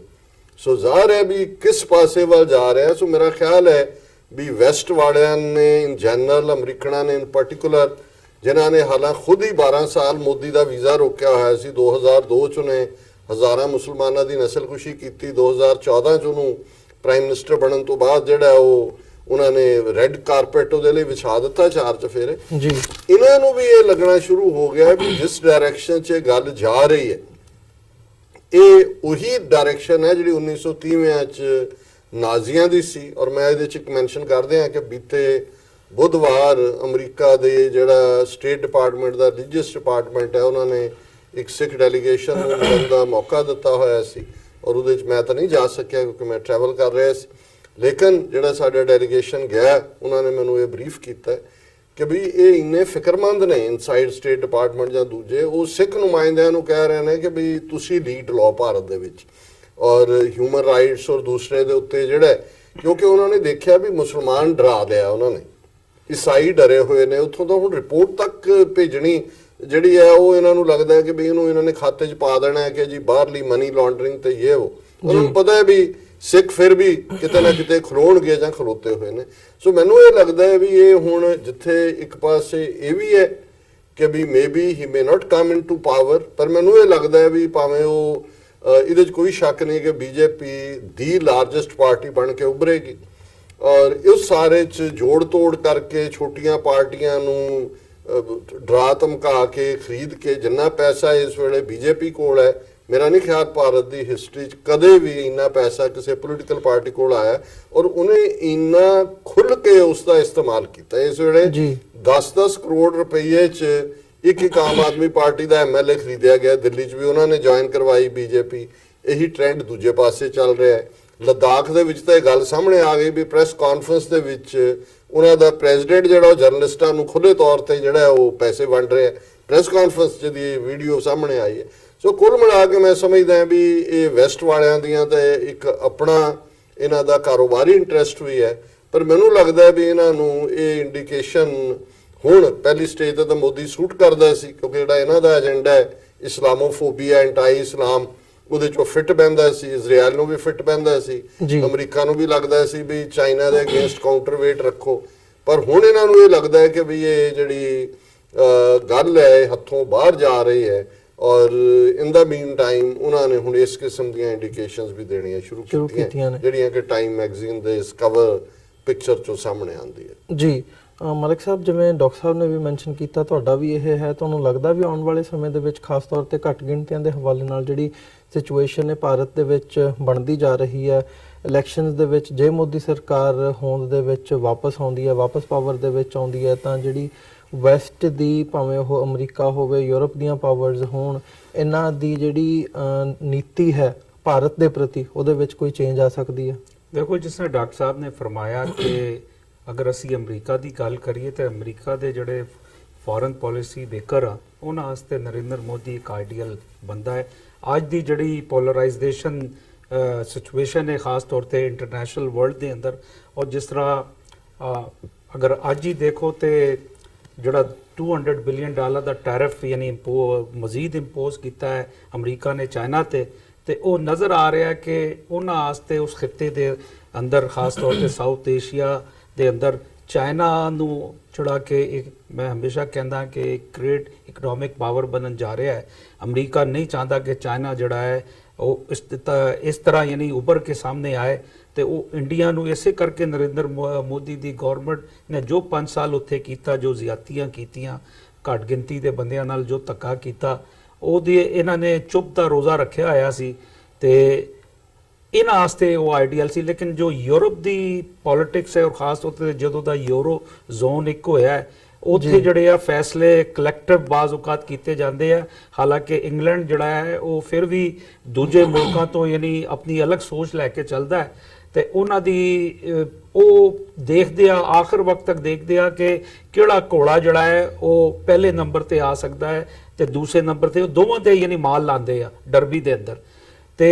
ਇਹ ਅਗਰ ਨਰਿੰਦਰ ਮੋਦੀ ਦੁਬਾਰਾ ਆ ਵੀ ਜਾਂਦਾ ਹੈ ਤੇ ਘੱਟ ਗਿਣਤੀਆਂ ਨਾਲ ਉਸ ਤੋਂ ਬੁਰਾ ਸਲੂਕ ਹੋਏਗਾ, ਕਿਉਂਕਿ ਜਿਹੜਾ ਐਟਮੋਸਫੇਅਰ ਉਹਨਾਂ ਨੇ ਪੂਰੇ ਇੰਡੀਆ ਭਾਰਤ ਦੇ ਅੰਦਰ ਬਣਾਤਾ ਹੈ, ਇੱਕ ਨਫ਼ਰਤ ਦਾ ਤੂਫਾਨ ਉਹਨਾਂ ਨੇ ਖੜਾ ਕੀਤਾ ਹੈ। ਤੇ ਉਹ ਜਿਹੜੇ ਉਹ ਸਟੇਟਾਂ ਜਿੱਥੇ ਖਾਸ ਤੌਰ ਤੇ ਯੂਪੀ, ਬਿਹਾਰ ਤੇ ਰਾਜਸਥਾਨ ਤੇ ਮੱਧ ਪ੍ਰਦੇਸ਼ ਤੇ ਛੱਤੀਸਗੜ੍ਹ, ਉੱਥੇ ਉਹਨਾਂ ਨੇ ਇਹ ਲੋਕਾਂ ਦੇ ਜ਼ਿਹਨਾਂ ਦੇ ਅੰਦਰ ਇਹ ਪਾਇਆ ਹੈ ਕਿ ਜਿਹੜਾ ਫਿਊਚਰ ਹੈ ਆਉਣ ਵਾਲੇ 100 ਸਾਲ ਦੇ ਅੰਦਰ ਜਿਹੜੀ ਦੁਬਾਰਾ ਇੰਪੀਰੀਅਲ ਸਟੇਟਸ ਬਣ ਸਕਦੀਆਂ ਉਹਦੇ ਅੰਦਰ ਭਾਰਤ ਵੀ ਹੋਏਗਾ। ਤੇ ਉਹ ਜਿਹੜੀ ਅਕਸਰ ਡਾਕਟਰ ਸਾਹਿਬ ਕਹਿੰਦੇ ਕਿ ਥਿਊਰੀ ਆਫ ਚਨਾਕੀਆ, ਉਹ ਇਹ ਸਮਝਦੇ ਕਿ ਚਨਾਕੀਆ ਰਾਜ ਜਿਹੜਾ ਹੈ ਉਹ ਆਉਣ ਵਾਲਾ ਹੈ ਤੇ ਉਹਦੀ ਜਿਹੜੀ ਪਹਿਲੀ ਬੁਨਿਆਦੀ ਸ਼ਰਤ ਜਾਂ ਕੜੀ ਹੈ ਉਹ ਹੈ ਕਿ ਘੱਟ ਗਿਣਤੀ ਦੇ ਬੰਦਿਆਂ ਨੂੰ ਉੱਠਣ ਨਾ ਦਿਓ। ਅਗਰ ਤੁਸੀਂ ਵੇਖੋ ਭਾਰਤ ਦੇ ਅੰਦਰ ਤਕਰੀਬਨ 40 ਕਰੋੜ ਤੋਂ ਜ਼ਿਆਦਾ ਮਾਈਨੋਰਿਟੀਜ਼ ਆ, ਲੇਕਿਨ ਜਿਹੜੀ ਵੱਡੀ ਮਾਈਨੋਰਿਟੀ ਆ ਉੱਥੋਂ ਦੀ ਉਹ ਮੁਸਲਮਾਨ ਆ, ਉਹਨਾਂ ਨੂੰ ਉਹਨਾਂ ਨੇ ਇਸ ਤਰ੍ਹਾਂ ਯਾਨੀ ਪਿੰਜਰੇ ਦੇ ਅੰਦਰ ਬੰਦ ਕਰ ਦਿੱਤਾ ਹੈ ਕਿ ਉਹ ਭੁੱਖ ਦੇ ਅੰਦਰ ਘਾਹ ਵੀ ਉਹਨਾਂ ਕੋਲੋਂ ਮੰਗਣ ਤੋਂ ਡਰਦੇ ਆ ਕਿ ਇਹ ਨਾ ਹੋਏ ਕਿ ਇਹ ਗੋਲੀ ਮਾਰ ਦੇਣ। ਅੱਛਾ, ਜਿੱਥੇ ਤੱਕ ਪੰਜਾਬ ਦੀ ਗੱਲ ਹੈ, ਪੰਜਾਬ ਦੇ ਲੋਕ ਜਿਹੜੇ ਆ ਚੁੱਕੇ ਉਹ ਸ਼ੁਰੂ ਤੋਂ ਪੰਜਾਬ ਦਾ ਕਲਚਰ ਚਾਹੇ ਚੜ੍ਹਦਾ ਹੋਏ ਜਾਂ ਲੰਘਦਾ ਹੋਏ, ਕਲਚਰ ਜਿਹੜਾ ਦਲੇਰੀ ਦਾ ਸੀ ਉਹ ਇੱਕੋ ਜਿਹਾ ਸੀ। ਇੱਥੋਂ ਆਵਾਜ਼ਾਂ ਉੱਠਦੀਆਂ ਤੇ ਇੱਥੇ ਉਹਨਾਂ ਨੇ ਹਮੇਸ਼ਾ ਕੋਸ਼ਿਸ਼ ਕੀਤੀ ਆ ਕਿ ਝੂਠੀ ਰਿਫਾਰਮਸ ਦੇ ਨਾਲ ਅਕਾਲੀ ਤੇ ਕਾਂਗਰਸ ਦੀ ਹਕੂਮਤਾਂ ਨੂੰ ਉੱਥੇ ਜਾਣਬੁੱਝ ਕੇ ਖੜਾ ਕੀਤਾ ਜਾਂਦਾ ਹੈ ਤੇ ਇਹ ਪ੍ਰੋਪਗੈਂਡਾ ਕੀਤਾ ਜਾਂਦਾ ਹੈ ਕਿ ਇਹ ਲੋਕ ਡਿਲੀਵਰ ਕਰ ਰਹੇ ਆ। ਤੇ ਮੈਂ ਸਮਝਦਾ ਕਿ ਅਗਰ ਨਰਿੰਦਰ ਮੋਦੀ ਜਿੱਤ ਗਿਆ ਤੇ ਜਿਹੜਾ ਵੈਸਟ ਤੇ ਅਮਰੀਕਾ ਦਾ ਜਿਹੜਾ ਰਵੱਈਆ ਹੈ ਉਹ ਉਦਾਂ ਹੀ ਰਹੇਗਾ, ਕਿਉਂਕਿ ਇਸ ਵੇਲੇ ਅਮਰੀਕਾ ਜਿਹੜਾ ਹੈ ਉਹ ਇਹ ਦੇਖ ਰਿਹਾ ਹੈ ਕਿ ਮਿਡਲ ਈਸਟ ਦੇ ਅੰਦਰ ਵੀ ਜਿਹੜੇ ਕ੍ਰਾਈਸਿਸ ਚੱਲ ਰਹੇ ਆ ਉਹ ਚਾਹੁੰਦਾ ਹੈ ਕਿ ਨਰਿੰਦਰ ਮੋਦੀ ਜਿਹੜਾ ਹੈ ਉੱਥੇ ਰਹੇ, ਕਿਉਂਕਿ ਉਹਦਾ ਮਕਸਦ ਹੈ ਕਿ ਉੱਥੇ ਜਿੱਥੇ ਉਹ ਪਾਕਿਸਤਾਨ ਨੂੰ ਪ੍ਰੈਸ਼ਰਾਈਜ਼ ਕਰ ਸਕੇ, ਦੂਸਰੀ ਜਗ੍ਹਾ ਚਾਈਨਾ ਦੇ ਸਾਹਮਣੇ ਇੰਡੀਆ ਦਾ ਭਾਰਤ ਦਾ ਹਵਾ ਖੜਾ ਕਰ ਸਕੇ, ਉਹਦੇ ਵਾਸਤੇ ਨਰਿੰਦਰ ਮੋਦੀ ਇੱਕ ਆਈਡੀਅਲ ਮੈਂ ਸਮਝਦਾ ਕਿ ਪ੍ਰਾਈਮ ਮਿਨਿਸਟਰ ਹੋਏਗਾ। ਜੀ ਡਾਕਟਰ ਸਾਹਿਬ, ਇਹ ਜਿਵੇਂ ਮਲਿਕ ਸਾਹਿਬ ਨੇ ਇੰਟਰਨੈਸ਼ਨਲ ਟ੍ਰੇਡ ਦੀ ਵੀ ਗੱਲ ਕੀਤੀ ਹੈ, ਚਾਈਨਾ ਤੇ ਅਮਰੀਕਾ ਦੀ ਜਿਹੜੀ ਟ੍ਰੇਡ ਵਾਰ ਚੱਲ ਰਹੀ ਹੈ ਉਹਦੇ 'ਚ ਇਸ ਵਕਤ ਟਰੰਪ ਸਾਹਿਬ ਦੀ ਵੀ ਜਿਹੜੀ ਥੋੜੀ ਜੀ ਉਹਨਾਂ ਨੇ ਹਾਰਡ ਲਾਈਨ ਲਈ ਹੈ। ਤੇ ਇਹ ਸਾਰੇ ਪਾਰਟ ਦੇ ਵਿੱਚ ਤੁਸੀਂ ਕੀ ਸਮਝਦੇ ਹੋ ਕਿ ਇੰਟਰਨੈਸ਼ਨਲ ਜਦੋਂ ਫੈਕਟਰਸ ਸਾਡੇ ਸਾਹਮਣੇ ਆਉਂਦੇ ਆ ਤਾਂ ਇੰਡੀਆ ਨੂੰ ਜਿੱਥੇ ਸਾਊਥ ਏਸ਼ੀਆ ਦੇ ਵਿੱਚ ਇੱਕ ਵੱਡੀ ਪਾਵਰ ਮੰਨਿਆ ਜਾਂਦਾ ਹੈ, ਅਫਗਾਨਿਸਤਾਨ ਦੇ ਵਿੱਚ ਵੀ ਉਹਨਾਂ ਦਾ ਰੋਲ ਕਦੇ ਕੱਢ ਲਿਆ ਕਦੇ ਪਾ ਲਿਆ, ਤੇ ਫਿਰ ਇਹ ਸਾਰੀ ਅਮਰੀਕਾ ਤੇ ਚਾਈਨਾ ਦੀ ਜਿਹੜੀ ਆਪਸ ਦੀ ਗੱਲਬਾਤ ਹੈਗੀ ਆ ਇਹਦੇ ਵਿੱਚ ਜਿਹੜਾ ਇੰਡੀਆ ਦਾ ਰੋਲ ਹੈ, ਕੀ ਇਹ ਜਿਹੜੀਆਂ ਚੋਣਾਂ ਨੇ ਇੰਡੀਆ ਦੀਆਂ ਉਹ ਕਿੱਧਰ ਨੂੰ ਜਾ ਸਕਦੀਆਂ ਨੇ ਤੇ ਉਹਦਾ ਫਿਰ ਇੰਟਰਨੈਸ਼ਨਲੀ ਕੀ ਪ੍ਰਭਾਵ ਪਊਗਾ? ਦੇਖੋ, ਵੈਸੇ ਤਾਂ ਇਹ ਬੜਾ ਪਪੂਲਰ ਕੋਟ ਹੈ ਪੋਲੀਟੀਕਲ ਅਰੀਨਾ 'ਚ ਕਿ ਆਲ ਪੋਲਿਟਿਕਸ ਇਜ਼ ਲੋਕਲ। ਅਮਰੀਕਾ 'ਚ ਜਿਵੇਂ ਅੱਜ ਉਹਨਾਂ ਨੇ ਚਾਈਨਾ ਦੇ $200 ਬਿਲੀਅਨ ਦਾ ਜੋ ਸਟਫ ਅਮਰੀਕਾ ਚਾਹੁੰਦਾ ਹੈ ਉਹਦੇ ਤੇ 10% ਤੋਂ ਚੁੱਕ ਕੇ ਟੈਰਿਫ 25% ਕੀਤੀ ਹੈ, 25%। ਉਸ ਨੂੰ ਜੇ ਤੁਸੀਂ ਟਰੰਪ ਦੀਆਂ ਇਸ ਵੇਲੇ ਮੁਸ਼ਕਲਾਂ ਜਿਹੜੀਆਂ ਨੇ, ਇੱਕ ਤਾਂ ਹਾਊਸ ਦੇ ਵਿੱਚ ਡੈਮੋਕ੍ਰੈਟਾਂ ਦੀ ਮੈਜੋਰਿਟੀ ਹੈ, ਆਲਰੇਡੀ ਜਿਹੜੀ ਮੂਲਰ ਰਿਪੋਰਟ ਹੈ ਉਸ ਦੇ ਉੱਤੇ ਸਵਾਲ ਖੜੇ ਕੀਤੇ ਗਏ ਨੇ, 200 ਦੇ ਕਰੀਬ ਇਹਨਾਂ ਦੇ ਸਾਬਕਾ ਜਿਹੜੇ ਪ੍ਰੋਸੀਕਿਊਟਰ ਔਰ ਟਾਪ ਵਿਗਸ ਨੇ ਉਹਨਾਂ ਨੇ ਕਿਹਾ ਵੀ ਜੇ ਪ੍ਰੈਜ਼ੀਡੈਂਟ ਨਾ ਹੁੰਦਾ ਤੇ ਇਸ ਦੇ ਉੱਤੇ ਚਾਰਜ ਲੱਗ ਸਕਦੇ ਸੀ। ਔਰ ਉਹਨੇ ਕਿਉਂਕਿ ਜਿਵੇਂ ਅਮਰੀਕਨ ਐਕਸਪ੍ਰੈਸ਼ਨ ਹੈ ਕਿ he has thrown his hat in the ring again for the second term, ਤੇ ਇਸ ਸਾਰੇ ਦੇ ਵਿੱਚ ਹੁਣ ਜਿਹੜਾ ਟਰੰਪ ਵੀ ਬੇਸ਼ੱਕ ਇਕਨੋਮੀ ਤਾਂ ਇੰਨੀ ਵਰਸਟ ਨਹੀਂ ਹੋਈ, ਸਟੇਬਲ ਹੈ, ਲੇਕਿਨ ਜਿਹੜੀ ਇਹਦੀ ਨੀਤੀ ਸੀ ਕਿ ਫੌਜਾਂ ਵਾਪਸ ਸੱਦਣੀਆਂ ਨੇ ਅਫਗਾਨਿਸਤਾਨ ਚੋਂ ਵੀ, ਇਰਾਕ ਚੋਂ ਵੀ, ਇਸਲਾਮਿਕ ਸਟੇਟ ਦੇ ਥੱਲੇ ਜੇ ਹੁਣ ਇੱਕ ਪਾਸੇ ਸ੍ਰੀਲੰਕਾ ਦੇ ਵਿੱਚ ਜਿਹੜੇ ਈਸਟਰ ਦੇ ਮੌਕੇ ਧਮਾਕੇ ਹੁੰਦੇ ਨੇ ਤੁਸੀਂ ਇਸਲਾਮਿਕ ਸਟੇਟ ਦੇ ਖਾਤੇ 'ਚ ਪਾਉਂਦੇ ਹੋ ਜਿਵੇਂ ਉਹਨਾਂ ਨੇ ਪਾਏ, ਤੇ ਜ਼ਾਹਰ ਹੈ ਕਿ ਇਹ ਜਿਹੜਾ ਇਹਨਾਂ ਦਾ ਕਲੇਮ ਹੁਣ ਇਸਲਾਮਿਕ ਸਟੇਟ ਕੋਈ ਸ੍ਰੀਲੰਕਾ ਜਾਂ ਪਾਕਿਸਤਾਨ ਦਾ ਐਗਜ਼ਿਸਟ ਨਹੀਂ ਕਰਦੀ, ਫਿਰ ਇਹਨਾਂ ਦਾ ਇਹ ਦਾਅਵਾ ਝੂਠਾ ਹੁੰਦਾ ਕਿ ਜੀ ਅਸੀਂ ਮੁਕਾ ਦਿੱਤੀ ਗੱਲ ਇੱਥੇ ਔਰ ਅਸੀਂ ਫੌਜ ਕੱਢਣੀ ਹੈ। ਦੂਸਰਾ ਪਾਰਟ ਅਸੀਂ ਦੇਖਦੇ ਹਾਂ ਅਫਗਾਨਿਸਤਾਨ ਦੇ ਵਿੱਚ ਨੈਗੋਸ਼ੀਏਸ਼ਨਸ ਤਾਲਿਬਾਨ ਦੇ ਨਾਲ ਜੀ, ਇਹ ਜਿਵੇਂ ਸਮਝਦੇ ਸੀ ਕਿ ਜੀ ਇਹ ਇੱਕ ਵਾਕ ਓਵਰ ਹੈ, ਭਾਵੇਂ ਪਾਕਿਸਤਾਨ ਪ੍ਰਤੀ ਵੀ ਥੋੜਾ ਨਰਮ ਗੋਸ਼ਾ ਰੱਖਿਆ ਟਰੰਪ ਨੇ ਔਰ ਉਹਨਾਂ ਨੂੰ ਗੱਲਬਾਤ 'ਚ ਇਨਵੋਲਵ ਕੀਤਾ, ਪਰ ਤਾਲਿਬਾਨ ਜਾਂ ਅਫਗਾਨ ਜਿਹੜੇ ਇਕੱਲੇ ਬਹਾਦਰੀ ਦੀ ਗੱਲ ਨਹੀਂ ਹੈ। ਜੇ ਤੁਸੀਂ ਦੁਨੀਆ ਦੇ ਪੁਰਾਣੇ ਵਪਾਰੀ ਦੇਖਣੇ ਹੋਣ ਤਾਂ ਸ਼ਾਇਦ ਨੰਬਰ 1 ਤੇ ਚੀਨੇ ਨੇ। ਹੁਣ ਅਮਰੀਕਨਾਂ ਦੀ ਜਿਹੜੀ ਫਰਸਟ੍ਰੇਸ਼ਨ ਟੈਰਿਫ ਲਾਉਣ ਦੀ ਹੈ, ਇਹਨਾਂ ਨੂੰ ਸੀ ਕਿ ਜੀ ਅਸੀਂ ਉਹਨਾਂ ਤੋਂ ਮੈਕਸਿਮਮ ਕੱਢਾਂਗੇ, ਔਰ ਇਹ ਲੱਗਦਾ ਸੀ ਵੀ ਕੋਈ ਨਾ ਕੋਈ ਐਗਰੀਮੈਂਟ ਸਾਹਮਣੇ ਆਏਗਾ, ਪਰ ਇਟ ਮੀਨਸ ਕਿ ਚਾਈਨੀਜ਼ ਆਪਣੇ ਇੰਟਰਸਟ ਨੂੰ ਵਾਚ ਕਰ ਰਹੇ ਨੇ। ਚਾਈਨੀਜ਼ ਨੇ ਆਲਰੇਡੀ ਰੀਟੈਲੀਏਟ ਕਰਨ ਦੀ ਗੱਲ ਕੀਤੀ ਹੈ। ਇਸੇ ਤਰ੍ਹਾਂ ਅਫਗਾਨਾਂ ਬਾਰੇ ਬਹੁਤ ਘੱਟ ਲੋਕਾਂ ਨੂੰ ਪਤਾ ਹੈ ਕਿ ਉਹ ਸਿਰਫ ਬਹਾਦਰ ਜਾਂ ਸ਼ਿਵਲਰਸ ਲੋਕ ਹੀ ਨਹੀਂ ਨੇ, ਵਪਾਰੀ ਵੀ ਬੜੇ ਪੱਕੇ ਨੇ, ਔਰ ਉਹਨਾਂ ਦੇ ਕੋਲ ਵੀ ਉਹ ਸਾਰਾ ਵਪਾਰਕ ਆਰਟ ਹੈ। ਸੋ ਹੁਣ ਜਿਨ੍ਹਾਂ ਦੇ ਬੰਦਿਆਂ ਨੂੰ ਤੁਸੀਂ ਗੁਆਂਟਾਨਾਮਾ ਬੇਚ ਰੱਖ ਕੇ ਟਾਰਚਰ ਕੀਤਾ ਹੋਇਆ ਹੈ ਔਰ ਬਾਅਦ ਦੇ ਵਿੱਚ ਡੀਲ ਦੇ ਤਹਿਤ ਉਹਨਾਂ ਨੂੰ ਛੱਡਿਆ, ਹੁਣ ਉਹੀ ਦੋਹਾ ਦੇ ਵਿੱਚ ਬਰਾਬਰ ਬੈਠੇ ਨੇ ਅਕ੍ਰੋਸ ਦਾ ਨੈਗੋਸ਼ੀਏਸ਼ਨ ਟੇਬਲ ਗੱਲਬਾਤ ਕਰਨ ਲਈ। ਜੀ ਹੁਣ ਉਹਨਾਂ ਨੂੰ ਤੁਸੀਂ ਖਲੀਲਜ਼ਾਦ ਵਰਗਾ ਬੰਦਾ ਹੈ ਜਿਹੜਾ ਬਿਲਕੁਲ ਖੁੱਲ ਕੇ ਪ੍ਰੋ ਇੰਡੀਆ ਹੈ, ਉਹਨੂੰ ਭੇਜ ਦਿਓਗੇ, ਉਹ ਨਾ ਟਵੀਟ ਕਰਦਾ ਹੈ ਕਿ ਜੀ ਪਹਿਲਾਂ ਜਿਹੜਾ ਉਹ ਹਥਿਆਰ ਰੱਖੋ ਜਾਂ ਦੂਜਾ ਕਰੋ। ਇਸ ਤਰ੍ਹਾਂ ਨਹੀਂ ਹੁੰਦਾ ਕਿ ਵੀ ਤੁਸੀਂ ਇੱਕ ਪਾਸੇ ਜ਼ਾਹਰ ਹੈ ਪਿੱਠ ਤੁਹਾਡੀ ਲੱਗੀ ਹੋਈ ਹੈ, ਤੁਸੀਂ ਨਿਕਲਣਾ ਚਾਹੁੰਦੇ ਹੋ, ਪਾਕਿਸਤਾਨ ਨੂੰ ਵੀ ਤੁਸੀਂ ਕੋਈ ਰਾਹਤ ਨਹੀਂ ਦੇਣਾ ਚਾਹੁੰਦੇ, IMF ਦੇ ਥੱਲੇ ਵੀ ਤੁਸੀਂ ਇੱਕ ਤੋਂ ਬਾਅਦ ਇੱਕ ਟਾਈਟ ਕਰ ਰਹੇ ਹੋ। ਸੋ ਇਸ ਸਾਰੇ ਚੋਂ ਮੈਂ ਸਮਝਦਾ ਹਾਂ ਵੀ ਇਹ ਜਿਹੜਾ ਅਮਰੀਕਾ ਦਾ ਉੱਥੇ ਆਪਣਾ ਬਹਿਰੀ ਬੇੜਾ ਭੇਜਣਾ ਹੈ, ਈਰਾਨ ਨੂੰ ਘੂਰਨਾ ਹੈ, ਇੰਡੀਆ ਦਾ ਤਾਂ ਬੰਦ ਕਰਵਾ ਲਿਆ ਆਇਲ ਕਿ ਨਹੀਂ ਲਏਗਾ, ਚਾਈਨਾ ਦੇ ਉੱਤੇ ਵੀ ਇਹੀ ਸੀ, 5-6 ਦੇਸ਼ ਹੋਈ ਸੀ, ਅਜੇ ਜਾਪਾਨ ਜਾਂ ਸਾਊਥ ਕੋਰੀਆ ਨੇ ਵੀ ਕੋਈ ਰਿਸਪੌਂਡ ਨਹੀਂ ਕੀਤਾ, ਲੇਕਿਨ ਚਾਈਨਾ ਨੇ ਤਾਂ ਬਿਲਕੁਲ ਹੀ ਡਿਫੈਂਸ ਲਾਈਨ ਰੱਖੀ ਹੋਈ ਹੈ। ਸੋ ਮੈਂ ਸਮਝਦਾ ਹਾਂ ਵੀ ਜਿਹੜੀ ਇਸ ਵੇਲੇ ਸਾਊਥ ਏਸ਼ੀਆ ਸਾਡਾ ਇਹ ਫਰੰਟ ਬਰਨਰ ਦੇ ਉੱਤੇ ਹੈ। ਇੰਟਰਨੈਸ਼ਨਲ ਪਾਲਿਸੀ ਚਾਈਨਾ ਫੈਕਟਰ ਵੀ ਹੈ ਜੀ, ਅਫਗਾਨਿਸਤਾਨ ਫੈਕਟਰ ਵੀ ਹੈ, ਕਿਉਂਕਿ ਅਮਰੀਕਨ ਉੱਥੋਂ ਜਿਹੜਾ ਉਹ ਚੰਗਾ ਮੂੰਹ ਦਿਖਾ ਕੇ ਨਿਕਲਣਾ ਚਾਹੁੰਦੇ ਨੇ, ਲੇਕਿਨ ਇਸ ਦੇ ਬਾਵਜੂਦ ਇਹ ਮੰਨਣ ਨੂੰ ਤਿਆਰ ਨਹੀਂ ਨੇ ਕਿ ਵੀ ਉਹ ਡਿਫੀਟ ਹੋ ਚੁੱਕੇ ਨੇ, ਬਿਹੇਵ ਇਵੇਂ ਹੀ ਕਰ ਰਹੇ ਨੇ ਜਿਵੇਂ ਉਹ ਜੇਤੂ ਹੋਣ। ਤੁਸੀਂ ਹਾਰਿਆਂ ਦੇ ਕੋਲ ਸਰੈਂਡਰ ਟਰਮਸ ਹੁੰਦੀਆਂ, ਤੁਸੀਂ ਟ੍ਰੀਟੀ ਨਹੀਂ ਕਰਦੇ, ਇਹ ਟ੍ਰੀਟੀ ਕਰਨਾ ਚਾਹੁੰਦੇ ਨੇ, ਉਹ ਸਰੈਂਡਰ ਟਰਮਸ ਮੰਗਦੇ ਨੇ। ਸੋ ਮੈਂ ਸਮਝਦਾ ਵੀ ਇਸ ਸਾਰੇ ਦੇ ਵਿੱਚ ਜਿਹੜਾ ਭਾਰਤ ਦੇ ਵਿੱਚ ਚੋਣਾਂ ਦਾ ਮੁੱਦਾ ਵੀ ਹੈ। ਬੇਸ਼ੱਕ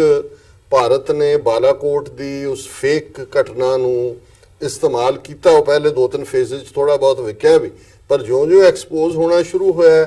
ਉਹਨਾਂ ਦੇ ਕੋਲ ਵੀ ਕੋਈ ਹੁਣ ਇਸ ਕਿਸਮ ਦਾ ਸੌਦਾ ਵੇਚਣ ਨੂੰ ਨਹੀਂ ਹੈ। ਔਰ ਅਮਰੀਕਾ ਨੇ ਵੀ ਕੋਈ ਇਸ ਕਿਸਮ ਦਾ ਭਾਰਤ ਨੂੰ ਰਾਹਤ ਨਹੀਂ ਦਿੱਤੀ, ਜਿਵੇਂ ਇਰਾਨੀਅਨ ਮੁੱਦੇ ਦੇ ਉੱਤੇ ਘੂਰ ਕੇ ਤੇਲ ਬੰਦ ਕਰਾਉਣਾ। ਇੱਕ ਸਿਚੁਏਸ਼ਨ ਨੂੰ ਤਾਂ ਉਹਨਾਂ ਨੇ ਸਾਂਭ ਲਿਆ, ਉਹਨਾਂ ਨੇ ਇੱਕਦਮ ਆਪਣਾ ਜਿਹੜਾ ਰਿਜ਼ਰਵ ਸੀ ਉਹਨਾਂ ਦੇ ਕੋਲ ਆਇਲ ਦਾ ਉਹ ਰਿਲੀਜ਼ ਕਰਕੇ ਪ੍ਰਾਈਸਿਸ ਜਿਹੜੇ ਵਧਣ ਨਹੀਂ ਦਿੱਤੇ, ਪਰ ਜਿਉਂ ਹੀ ਚੋਣਾਂ ਖਤਮ ਹੋਣਗੀਆਂ ਡਬਲ ਪ੍ਰਾਈਸਿਸ ਹੋਣਗੇ ਸਾਰਿਆਂ ਦੇ। ਸੋ ਕੁੱਲ ਮਿਲਾ ਕੇ ਮੈਨੂੰ ਇਹ ਨਜ਼ਰ ਆਉਂਦਾ ਹੈ ਕਿ ਵੀ ਇਸ ਵੇਲੇ ਬੇਸ਼ੱਕ ਉਹ ਸਾਊਥ ਔਰ ਪਾਕਿਸਤਾਨ ਦੀ ਵੀ ਕੋਈ ਸਿਚੁਏਸ਼ਨ ਫਾਈਨੈਂਸ਼ੀਅਲ ਮੈਟਰਸ ਦੇ ਵਿੱਚ ਜਿਹੜੀ ਹੋਪਫੁਲੀ ਬਿਹਤਰ ਹੋਣੀ ਚਾਹੀਦੀ ਸੀ ਉਹ ਹੋਈ ਨਹੀਂ ਹੈ। ਸੋ ਕੁੱਲ ਮਿਲਾ ਕੇ ਅਮਰੀਕਾ ਦੇ ਵਿੱਚ ਉਸ ਕਿਸਮ ਦੇ ਵਾਰਮੋਂਗਰਰ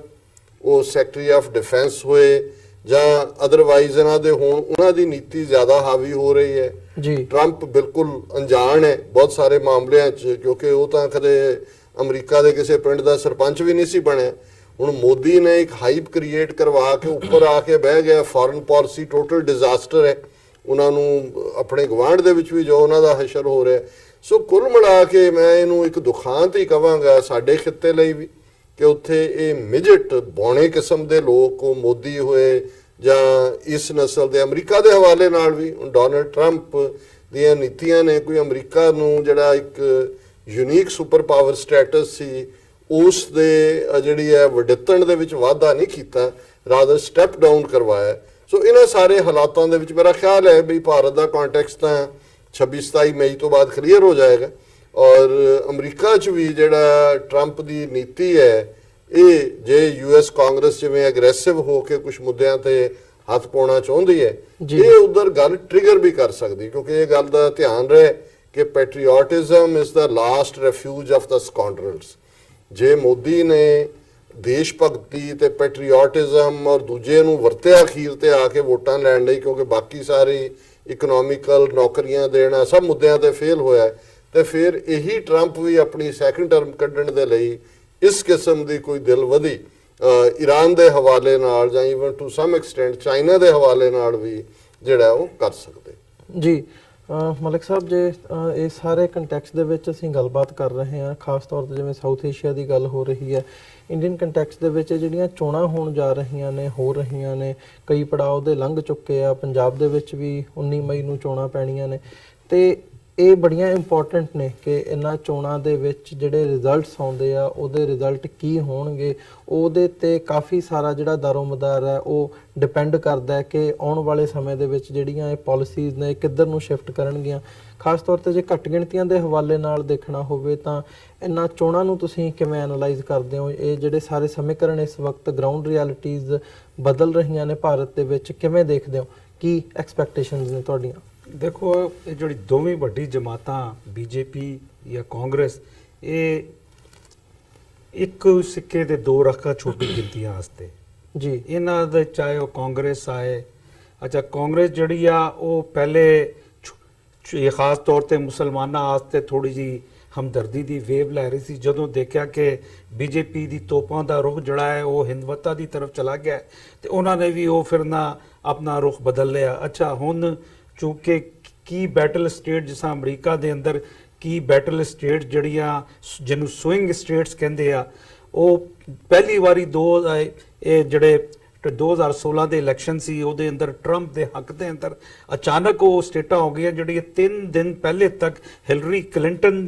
ਨੂੰ ਯਾਨੀ ਜਿਤਾ ਰਹੀਆਂ ਸੀ। ਤੇ ਉਸ ਵੇਲੇ ਵੀ ਜਦੋਂ ਮੈਂ ਇੱਕ ਚੈਨਲ ਤੇ ਪ੍ਰੋਗਰਾਮ ਕੀਤਾ ਤੇ ਮੈਨੂੰ ਪੁੱਛਿਆ ਸੀ ਕਿ ਤਿੰਨੋਂ ਡਿਬੇਟ ਜਿਹੜੀ ਆ ਉਹ ਡੋਨਲਡ ਟਰੰਪ ਹਾਰ ਗਿਆ ਹੈ ਕਿ ਤੇ ਇਹ ਇਲੈਕਸ਼ਨ ਜਿੱਤ ਸਕਦਾ। ਮੈਂ ਕਿ ਇਸ ਗੱਲ ਦੀ ਕੋਈ ਨਿਸ਼ਾਨੀ ਨਹੀਂ ਆ ਕਿ ਪ੍ਰੈਜ਼ੀਡੈਂਟ ਕੈਂਡੀਡੇਟ ਅਗਰ ਅਮਰੀਕਾ ਦੇ ਅੰਦਰ ਤਿੰਨੋਂ ਡਿਬੇਟਸ ਹਾਰ ਜਾਏ ਆਪਣੇ ਮੁਖਾਲਫ ਤੋਂ ਤੇ ਉਹ ਫਿਰ ਵੀ ਜਿੱਤ ਜਾਂਦਾ ਹੈ। ਤੇ ਉਹਦੇ ਬਾਅਦ ਜਿਹੜਾ ਰਿਜ਼ਲਟ ਆਇਆ ਉਹ ਉਹੀ ਆਇਆ ਕਿ ਜਿਹੜੀ ਮੇਰੀ ਛੋਟੀ ਜੀ ਸੋਚ ਸੀ ਕਿ ਟਰੰਪ ਜਿੱਤ ਗਿਆ। ਅੱਛਾ, ਹੁਣ ਹਿੰਦੁਸਤਾਨ ਦੇ ਅੰਦਰ ਇਹ ਜਿਹੜੀ ਬੈਟਲ ਸਟੇਟਸ ਆ, ਇਹ ਯਾਨੀ ਅਗਰ ਵੋਟਾਂ ਦੇ ਹਿਸਾਬ ਨਾਲ ਦੇਖਿਆ ਜਾਏ, ਸੀਟਾਂ ਦੇ ਹਿਸਾਬ ਨਾਲ ਤੇ ਯੂਪੀ ਪਹਿਲੇ ਨੰਬਰ ਤੇ ਆਂਦੀ ਹੈ। ਉੱਥੇ 2014 ਦੇ ਅੰਦਰ 71 ਸੀਟਾਂ ਜਿੱਤੀਆਂ ਸੀ ਬੀਜੇਪੀ ਨੇ, ਲੇਕਿਨ ਉਸ ਵੇਲੇ ਮੋਦੀ ਮਹਾਦੇਵ ਬਣਿਆ ਆਇਆ ਸੀ। ਉਹ ਇੱਕ ਕਿਸਮ ਦਾ ਯਾਨੀ ਉਹਨਾਂ ਨੇ ਉਹਨੂੰ ਇਸ ਕਿਸਮ ਦਾ ਯਾਨੀ ਉਠਾਇਆ ਸੀ ਔਰ ਮੀਡੀਆ ਚੁੱਕੇ ਇੰਨਾ ਜ਼ਿਆਦਾ ਉਸ ਵੇਲੇ ਵੀ ਪ੍ਰੋ ਮੋਦੀ ਕੀਤਾ ਗਿਆ ਸੀ ਤੇ ਇਹ ਕਿਹਾ ਸੀ ਕਿ ਭਾਰਤ ਦੀ ਬਕਾਏ ਵਾਸਤੇ ਮੋਦੀ ਨਾਗੁਜ਼ੀਰ ਹੈ। ਮੋਦੀ ਜਿਹੜਾ ਹੈ ਉਹ ਯਾਨੀ ਆਉਣ ਵਾਲੇ 50 ਸਾਲਾਂ ਦੇ ਅੰਦਰ ਇੰਡੀਆ ਨੂੰ ਜਿਹੜਾ ਹੈ ਚੰਦ ਤੇ ਨਹੀਂ ਬਲਕਿ ਮਰੀਖ ਤੇ ਲੈ ਜਾਏਗਾ। ਇਸ ਕਿਸਮ ਦੇ ਪ੍ਰੋਪਗੈਂਡੇ ਜਿਹੜੇ ਆ ਔਰ ਖਾਸ ਤੌਰ ਤੇ ਜਿਹੜਾ ਜਿਸ ਤਰ੍ਹਾਂ ਡਾਕਟਰ ਸਾਹਿਬ ਨੇ ਕਿਹਾ ਕਿ ਆਖਰੀ ਜਿਹੜਾ ਯਾਨੀ ਹੁੰਦਾ ਹੈ ਉਸ ਕਿਸੇ ਵੀ ਯਾਨੀ ਪਾਰਟੀ ਦਾ ਉਹ ਹੁੰਦਾ ਹੈ ਕਿ ਤੁਸੀਂ ਰਿਲੀਜੀਅਸ ਤੌਰ ਤੇ ਲੋਕਾਂ ਨੂੰ ਬੇਵਕੂਫ ਬਣਾਓ ਤੇ ਉਹੀ ਕੁਝ ਹੋਇਆ ਸੀ। ਲੇਕਿਨ ਹੁਣ ਚੁੱਕੇ ਯੂਪੀ ਦੇ ਅੰਦਰ ਜਿਹੜੀ ਲਹਿਰ ਹੈ ਉਹ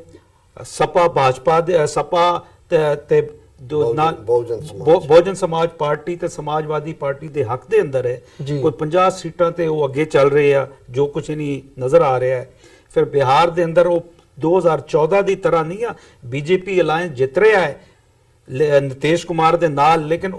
ਉੱਥੇ ਕਾਂਗਰਸ ਤੇ ਆਰਜੇਡੀ ਤੇ ਦੂਸਰੀ ਜਿਹੜੇ ਛੋਟੀ ਜਮਾਤਾਂ ਉਹ ਵੀ ਕੋਈ 18 ਦੇ ਕਰੀਬ ਯਾਨੀ ਸੀਟਾਂ ਨਜ਼ਰ ਆ ਰਹੀਆਂ। ਵੈਸਟ ਬੰਗਾਲ ਦੇ ਤਕਰੀਬਨ ਦੱਸ ਰਿਹਾ ਕਿ 29 ਸੀਟਾਂ ਦੇ ਕਰੀਬ ਜਾਂ 30 ਸੀਟਾਂ ਦੇ ਕਰੀਬ ਮਮਤਾ ਬੈਨਰਜੀ ਅੱਗੇ ਆ। ਅੱਛਾ, ਰਾਜਸਥਾਨ ਦਾ ਰਿਜ਼ਲਟ ਉਹ ਨਹੀਂ ਆ ਜਿਹੜਾ 2014 ਅੰਦਰ ਉਹਨਾਂ ਨੇ ਸਵੀਪ ਕੀਤਾ ਸੀ। ਇਸੇ ਤਰ੍ਹਾਂ ਮੱਧ ਪ੍ਰਦੇਸ਼, ਛੱਤੀਸਗੜ੍ਹ, ਫਿਰ ਮਹਾਰਾਸ਼ਟਰ ਦਾ ਰਿਜ਼ਲਟ ਜਿਹੜਾ 2014 ਦੇ ਅੰਦਰ ਆਇਆ ਸੀ ਉਹ ਹੁਣ ਨਜ਼ਰ ਨਹੀਂ ਆ ਰਿਹਾ ਕਿ ਉਸ ਤਰ੍ਹਾਂ ਹੋਏਗਾ। ਉਹਦੇ ਅੰਦਰ ਚੁੱਕੇ ਸ਼ਰਦ ਪਵਾਰ ਦੀ ਪਾਰਟੀ ਜਿਹੜੀ ਆ ਉਹ ਵੀ ਕਾਫੀ ਸਟਰੋਂਗ ਹੈ ਮਹਾਰਾਸ਼ਟਰ ਦੇ ਅੰਦਰ, ਜਿੱਥੇ ਸ਼ਿਵ ਸੈਨਾ ਬੀਜੇਪੀ ਹੈ। ਤੇ ਇਹ ਸਭ ਕੁਝ ਦੱਸ ਰਿਹਾ ਹੈ ਕਿ ਛੋਟੇ ਦਲ ਜਿਹੜੇ ਆ, ਛੋਟੇ ਜਮਾਤਾਂ, ਇਹ ਇਸ ਇਲੈਕਸ਼ਨ ਦੇ ਅੰਦਰ ਕਿੰਗ ਮੇਕਰ ਬਣ ਸਕਦੀਆਂ। ਤੇ ਇਹੀ ਵਜ੍ਹਾ ਹੈ ਕਿ ਅਗਰ ਇਹ ਦੋਵੇਂ ਪਾਰਟੀਆਂ ਨੇ ਮੈਜੋਰਿਟੀ ਨਹੀਂ ਲਿੱਤੀ ਤੇ ਛੋਟੀ ਕੋਈ ਬਈਦ ਨਹੀਂ ਹੈ ਕਿ ਛੋਟੀ ਜਮਾਤਾਂ ਜਿਹੜੀਆਂ ਕੀ ਪਤਾ ਬਲੈਕਮੇਲਿੰਗ ਵਾਸਤੇ, ਜਿਹਨੂੰ ਪਾਵਰ ਪੋਲੀਟੀਕਲ ਬੈਟਲਫੀਲਡ ਹੁੰਦੀ ਹੈ ਉਹਦੇ ਅੰਦਰ ਮਾਇਆਵਤੀ ਨੂੰ ਜਾਂ ਮਮਤਾ ਬੈਨਰਜੀ ਨੂੰ ਯਾਨੀ ਅੱਗੇ ਲਿਆਏ ਔਰ ਬੀਜੇਪੀ ਤੇ ਨਹੀਂ ਬਣੇਗੀ, ਲੇਕਿਨ ਕੀ ਪਤਾ ਕਾਂਗਰਸ ਬੀਜੇਪੀ ਦੀ ਦੁਸ਼ਮਣੀ ਦੇ ਅੰਦਰ ਇਹ ਇਸ ਤੇ ਵੀ ਆ ਜਾਏ, ਕਿਉਂਕਿ ਰਾਜਨੀਤੀ ਦੇ ਅੰਦਰ ਆਖਰੀ ਵਕਤ ਤੱਕ ਤੁਹਾਨੂੰ ਪਤਾ ਨਹੀਂ ਹੁੰਦਾ ਕਿ ਕੀ ਹੋ ਰਿਹਾ ਹੈ। ਜੀ ਅੱਛਾ, ਹੁਣ ਛੋਟੀ ਗਿਣਤੀ ਵਾਲਿਆਂ ਦਾ ਮੈਂ ਨਹੀਂ ਸਮਝਦਾ। ਅਗਰ ਪੰਜਾਬ ਦੀ ਤੁਸੀਂ ਗੱਲ ਕਰੋ 13 ਸੀਟਾਂ ਦੀ, ਤੇ ਉੱਥੇ ਖਾਸ ਤੌਰ ਤੇ ਹੁਣ ਜਿਸ ਤਰ੍ਹਾਂ ਸਨੀ ਦਿਓਲ ਦੇ ਆਉਣ ਦੇ ਬਾਅਦ ਗੁਰਦਾਸਪੁਰ ਦੀ ਸੀਟ, ਫਿਰ ਮਹਾਰਾਣੀ ਪ੍ਰਨੀਤ ਕੌਰ ਵਾਲੀ ਸੀਟ ਜਿਹੜੀ ਪਟਿਆਲੇ ਦੀ ਜਾਂ ਫਿਰ ਬਠਿੰਡਾ ਦੀ ਸੀਟ ਜਿੱਥੇ ਹਰਸਿਮਰਤ ਕੌਰ ਖੜੀ ਹੋਈ ਹੈ, ਫਿਰ ਉਹਦੇ ਬਾਅਦ ਸੁਖਬੀਰ ਬਾਦਲ ਆਪ ਖਲੋਤਾ ਹੈ ਫਿਰੋਜ਼ਪੁਰ ਤੇ ਇਹ 4-5 ਸੀਟਾਂ ਜਿਹੜੀਆਂ ਉੱਥੇ ਯਾਨੀ ਮੀਡੀਆ ਨੇ ਰੌਲਾ ਪਾਇਆ ਹੋਇਆ ਹੈ, ਲੇਕਿਨ ਨਜ਼ਰ ਇਹ ਆ ਰਿਹਾ ਹੈ ਕਿ ਕਾਂਗਰਸ ਜਿਹੜੀ ਆ ਉਹ ਮੈਜੋਰਿਟੀ ਲੈਂਦੀ ਨਜ਼ਰ ਆ ਰਹੀ ਆ। ਆਮ ਆਦਮੀ ਪਾਰਟੀ ਮੈਂ ਸਮਝ ਰਿਹਾ ਉੱਥੋਂ ਸਵੀਪ ਆਊਟ ਹੋ ਜਾਏਗੀ, ਸ਼ਾਇਦ ਕੋਈ ਇੱਕ ਸੀਟ ਅਗਰ ਮੁਸ਼ਕਿਲ ਨਾਲ ਜਿੱਤ ਜਾਣ। ਬਾਕੀ ਜਿਹੜਾ ਪੀਟੀਏ ਯਾਨੀ ਇਤਿਹਾਦ ਬਣਾਇਆ ਸੀ ਜਿਹਦੇ ਅੰਦਰ ਸੁਖਵਾਲ ਸਿੰਘ ਖੇੜਾ ਤੇ ਉਹ ਸਿਮਰਤ ਬੈਂਸ ਤੇ ਧਰਮਵੀਰ ਗਾਂਧੀ ਜਿਹੜੇ ਪਹਿਲੇ ਯਾਨੀ ਜਿੱਤੇ ਸੀ ਆਮ ਆਦਮੀ ਪਾਰਟੀ ਤੋਂ, ਉਹਨਾਂ ਨੇ ਆਪਣੀ ਛੋਟੀ ਛੋਟੀ ਦੁਕਾਨਦਾਰੀਆਂ ਪਾ ਕੇ ਇੱਕ ਇਤਿਹਾਦ ਬਣਾ ਲਿਆ। ਲੇਕਿਨ ਮੈਂ ਨਹੀਂ ਸਮਝ ਰਿਹਾ ਕਾਂਗਰਸ ਦੇ ਜਿੱਥੇ ਰਣਵੀਰ ਬਿੱਟੂ ਆ ਉਹ ਸਿਮਰਜੀਤ ਬਿਆਸ ਦੇ ਸਾਹਮਣੇ ਜਿੱਦੇ ਨਜ਼ਰ ਆ ਰਹੇ ਆ। ਇਸੇ ਤਰ੍ਹਾਂ ਜਿਹੜਾ ਮੁਕਾਬਲਾ ਪਟਿਆਲਾ ਦੇ ਅੰਦਰ ਹੈ ਉਹ ਪ੍ਰਨੀਤ ਕੌਰ ਤੇ ਧਰਮਵੀਰ ਗਾਂਧੀ ਦਾ ਹੈ, ਕਿਉਂਕਿ ਇਹ ਨਜ਼ਰ ਆ ਰਿਹਾ। ਤੇ ਆਮ ਪਾਰਟੀ ਉਹ ਦੂਸਰਾ ਇਹ ਕਿ ਜਿਹੜੀ ਪੰਜਾਬ ਦੇ ਅੰਦਰ ਨਜ਼ਰ ਆ ਰਿਹਾ ਕਿ ਲੋਕ ਇਹ ਕਹਿ ਰਹੇ ਆ ਕਿ ਅਕਾਲੀ ਜਿਹੜੀ ਆ ਉਹ ਜਾਂ ਸ਼੍ਰੋਮਣੀ ਅਕਾਲੀ ਉਹ ਉੱਥੇ ਸੀਟਾਂ ਲੈਂਦੀ ਨਹੀਂ ਨਜ਼ਰ ਆ ਰਹੀ, ਲੇਕਿਨ ਮੈਂ ਸਮਝ ਰਿਹਾ ਕਿ 2 ਜਾਂ 3 ਸੀਟਾਂ ਤੇ ਉਹ ਅੱਗੇ ਨਜ਼ਰ ਆ ਰਹੀ ਹੈ, ਕਿਉਂਕਿ ਸੁਖਬੀਰ ਬਾਦਲ ਨੂੰ ਜੋ ਕੁਝ ਵੀ ਹੋਇਆ ਜਿਸ ਤਰ੍ਹਾਂ ਉਹਨਾਂ ਦੇ ਦੌਰ ਦੇ ਅੰਦਰ ਉੱਥੇ ਲੋਕ ਨਾਰਾਜ਼ ਆ, ਗੁੱਸੇ ਦੇ ਅੰਦਰ, ਔਰ ਖਾਸ ਤੌਰ ਤੇ ਗੁਰੂ ਗ੍ਰੰਥ ਸਾਹਿਬ ਦੀ ਜਿਹੜੀ ਉੱਥੇ ਜੋ ਕੁਝ ਹੋਇਆ ਸੀ ਉਹ ਇਸ਼ੂ ਦੇ ਅੰਦਰ ਲੋਕ ਮਾਫ ਕਰਨ ਨੂੰ ਤਿਆਰ ਨਹੀਂ ਹੈ, ਲੇਕਿਨ ਫਿਰ ਵੀ ਲੱਗਦਾ ਹੈ ਕਿ ਸੁਖਬੀਰ ਬਾਦਲ ਜਿੱਤ ਸਕਦਾ ਹੈ। ਜੀ ਡਾਕਟਰ ਸਾਹਿਬ ਤੁਸੀਂ ਕਿਵੇਂ ਦੇਖਦੇ ਹੋ, ਜਿਵੇਂ ਉਹੀ ਸਵਾਲ ਜਿਹੜਾ ਮਲਿਕ ਸਾਹਿਬ ਨੂੰ ਪੁੱਛਿਆ ਸੀ ਵੀ ਕਾਫੀ ਕੁਝ ਇਹਨਾਂ ਚੋਣਾਂ ਤੇ ਹਿੰਜ ਕਰਦਾ ਓਵਰਆਲ ਵੀ, ਤੇ ਖਾਸ ਤੌਰ ਤੇ ਪੰਜਾਬ ਦੇ ਵਿੱਚ ਜਿਹੜੀ ਇਸ ਵਕਤ ਸਿਚੁਏਸ਼ਨ ਹੈ 19 ਮਈ ਨੂੰ ਵੋਟਾਂ ਪੈਣੀਆਂ ਨੇ, ਕੀ ਐਨਾਲਾਈਜ਼ ਕਰਦੇ ਹੋ? ਇੱਕ ਜੋਕ ਸੋਸ਼ਲ ਮੀਡੀਆ ਤੇ ਘੁੰਮ ਰਿਹਾ ਕਿ ਸੋਮਾਲੀਆ ਵਾਲਿਆਂ ਨੇ ਜਿਹੜੀਆਂ ਈਵੀਐਮ ਮਸ਼ੀਨਾਂ ਮੰਗੀਆਂ ਉਧਾਰ ਕਿ ਵੀ ਉਹਨਾਂ ਨੇ ਚੋਣਾਂ ਕਰਵਾਉਣੀਆਂ, ਹੋ ਗਈਆਂ ਚੋਣਾਂ, ਤੇ ਜਦੋਂ ਉਹਦੇ ਰਿਜ਼ਲਟ ਆਏ ਤੇ ਸਾਰੀਆਂ ਸੀਟਾਂ ਤੇ ਬੀਜੇਪੀ ਜਿੱਤ ਰਹੀ ਸੀ। ਲੋਕਾਂ 'ਚ ਹਾਹਾਕਾਰ ਮਚ ਗਈ ਵੀ ਵੋਟਾਂ ਸੋਮਾਲੀਆ 'ਚ ਪੈ ਰਹੀਆਂ ਨੇ, ਕਿ ਵੀ ਉਹ ਕੈਲੀਬਰੇਟ ਐਸਾ ਕੀਤਾ ਹੋਇਆ ਕਿ ਵੀ ਉਹ ਸੋਮਾਲੀਆ 'ਚ ਵੀ ਬੀਜੇਪੀ ਨੂੰ ਜਿਤਾ ਰਿਹਾ। ਸੋ ਮੇਰਾ ਇਹ ਪਹਿਲੇ ਦਿਨ ਤੋਂ ਇਹ ਹੈ ਕਿ ਵੀ ਇਹਨਾਂ ਨੇ ਉਹਨੂੰ ਕੈਲੀਬਰੇਟ ਕੀਤਾ ਹੋਇਆ ਈਵੀਐਮ ਮਸ਼ੀਨਾਂ ਨੂੰ, ਉਹਨਾਂ ਨੂੰ ਇਹ ਇਸਤੇਮਾਲ ਕਰਨਗੇ, ਭਾਵੇਂ 1-1.5% ਹੀ ਜਿਹੜੀ ਹੈ ਕੈਲੀਬ੍ਰੇਸ਼ਨ ਹੋਏ ਉਹ ਰਿਜ਼ਲਟ ਬਦਲਣ ਲਈ ਕਾਫੀ ਹੈ। ਮਲਕ ਸਾਹਿਬ ਨੇ ਬਿਲਕੁਲ ਠੀਕ ਕਿਹਾ, ਕਾਂਗਰਸ ਮੈਚ ਨਹੀਂ ਹੈ ਬੀਜੇਪੀ ਦਾ, ਇਹਦੇ 'ਚ ਕੋਈ ਸ਼ੱਕ ਨਹੀਂ ਹੈ ਕਿ ਬੀਜੇਪੀ ਸਭ ਤੋਂ ਵੱਡੀ ਪਾਰਟੀ ਦੇ ਤੌਰ ਤੇ ਉੱਭਰੇਗੀ। ਕਾਂਗਰਸ ਨੇ ਬੇਸ਼ੱਕ ਜਿਹੜੀਆਂ ਅਸੈਂਬਲੀ ਇਲੈਕਸ਼ਨਸ ਹੋਈਆਂ ਰਾਜਸਥਾਨ, ਮੱਧ ਪ੍ਰਦੇਸ਼ ਔਰ ਛੱਤੀਸਗੜ੍ਹ, ਉਹਦੇ 'ਚ ਹਕੂਮਤ ਬਣਾਈ, ਪਰ ਉਹ ਜਿਹੜੀ ਉਹਨਾਂ ਦੀ ਲੀਡ ਸੀ ਉਹਨੂੰ ਉਹ ਮੇਨਟੇਨ ਨਹੀਂ ਕਰ ਪਾਣਗੇ। ਪਾਰਲੀਮੈਂਟ ਚੋਣਾਂ 'ਚ ਬੀਜੇਪੀ ਅੱਧ-ਪਚੱਧ ਉਹਨਾਂ ਦੇ ਨਾਲ ਸ਼ੇਅਰ ਕਰੇਗੀ ਜੀ। ਯੂਪੀ ਬਿਹਾਰ ਦੇ ਵਿੱਚ ਬੀਜੇਪੀ ਲੂਜ਼ ਕਰੇਗੀ, ਪਰ ਜਿੱਥੇ ਵੈਸਟ ਬੰਗਾਲ ਦੇ ਵਿੱਚ ਉਹਨਾਂ ਦੇ ਕੋਲ 1 ਜਾਂ 2 ਸੀਟਾਂ ਸੀ, ਇਸ ਵਾਰ ਉਹ ਜਿਹੜੀਆਂ ਨੇ 10 ਤੋਂ 15 ਤੱਕ ਸੀਟਾਂ ਕੱਢ ਸਕਦੇ ਨੇ। ਹੁਣ ਕੁੱਲ ਮਿਲਾ ਕੇ ਇਸ ਸਾਰੀ ਗੇਮ ਨੂੰ ਜੇ ਤੁਸੀਂ ਦੇਖੋ ਤੇ ਅਲਟੀਮੇਟਲੀ ਇਹ ਲੱਗਦਾ ਹੈ ਕਿ ਵੀ ਵੱਡੀ ਪਾਰਟੀ ਬੀਜੇਪੀ ਉੱਭਰੇਗੀ, ਪਰ ਹੋ ਸਕਦਾ ਹੈ ਉਹਨੂੰ ਮੈਜੋਰਿਟੀ ਤੱਕ ਪਹੁੰਚਣ ਲਈ ਖੇਤਰੀ ਪਾਰਟੀਆਂ ਦੀ ਮਦਦ ਦੀ ਲੋੜ ਹੋਏ। ਹੁਣ ਉਹਦੇ 'ਚ ਜੇ ਅਸੀਂ ਦੇਖੀਏ ਕਿ 2 ਬੀਬੀਆਂ ਜਿਹੜੀਆਂ ਵੱਡੀਆਂ ਬਲੈਕਮੇਲਰ ਵੀ ਹੋ ਸਕਦੀਆਂ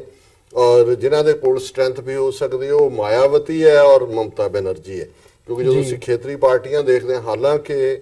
ਆਲਰੇਡੀ ਤੇਲੰਗਾਨਾ ਦਾ ਚੀਫ ਮਿਨਿਸਟਰ ਰਾਮਾਚੰਦਰਨੀ ਇਸ ਕਿਸਮ ਦਾ ਹੀ ਨਾਂ ਹੈ ਉਹਦਾ, ਜਿਹੜਾ ਕਿ ਤੇਲੰਗਾਨਾ ਦੇ ਵਿੱਚ ਸ਼ਾਇਦ 16 ਜਾਂ 17 ਸੀਟਾਂ ਨੇ, ਔਰ ਉਹਦੇ 'ਚ ਉਹਦੀ ਪਾਰਟੀ ਜਿਹਦੇ 'ਚ ਉਹਨਾਂ ਨੇ 1 ਸੀਟ ਮਿਸਟਰ ਓਵੈਸੀ ਲਈ ਛੱਡੀ ਹੈ, ਬਾਕੀ ਤੇ ਉਹ ਲੜ ਰਹੇ ਨੇ, ਉਹਦੇ 'ਚ ਉਹਨਾਂ ਨੇ 13-14 ਸੀਟਾਂ ਕੱਢ ਲੈਣੀਆਂ ਨੇ।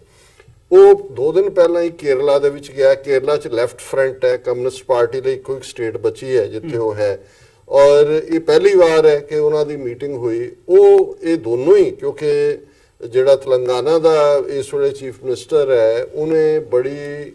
ਸਿਆਣਪ ਦੇ ਨਾਲ ਆਪਣੇ ਲੋਕਾਂ ਦੇ ਸੰਘਰਸ਼ ਨੂੰ ਲੀਡ ਕੀਤਾ। ਆਂਧਰਾ ਪ੍ਰਦੇਸ਼ ਚੋਂ ਤੇਲੰਗਾਨਾ ਕੱਢਣਾ ਇੱਕ ਸਟੇਟ ਦੇ ਤੌਰ ਤੇ ਸੌਖਾ ਨਹੀਂ ਸੀ, ਔਰ ਈਵਨ ਉਹ ਹੈਦਰਾਬਾਦ ਨੂੰ ਵੀ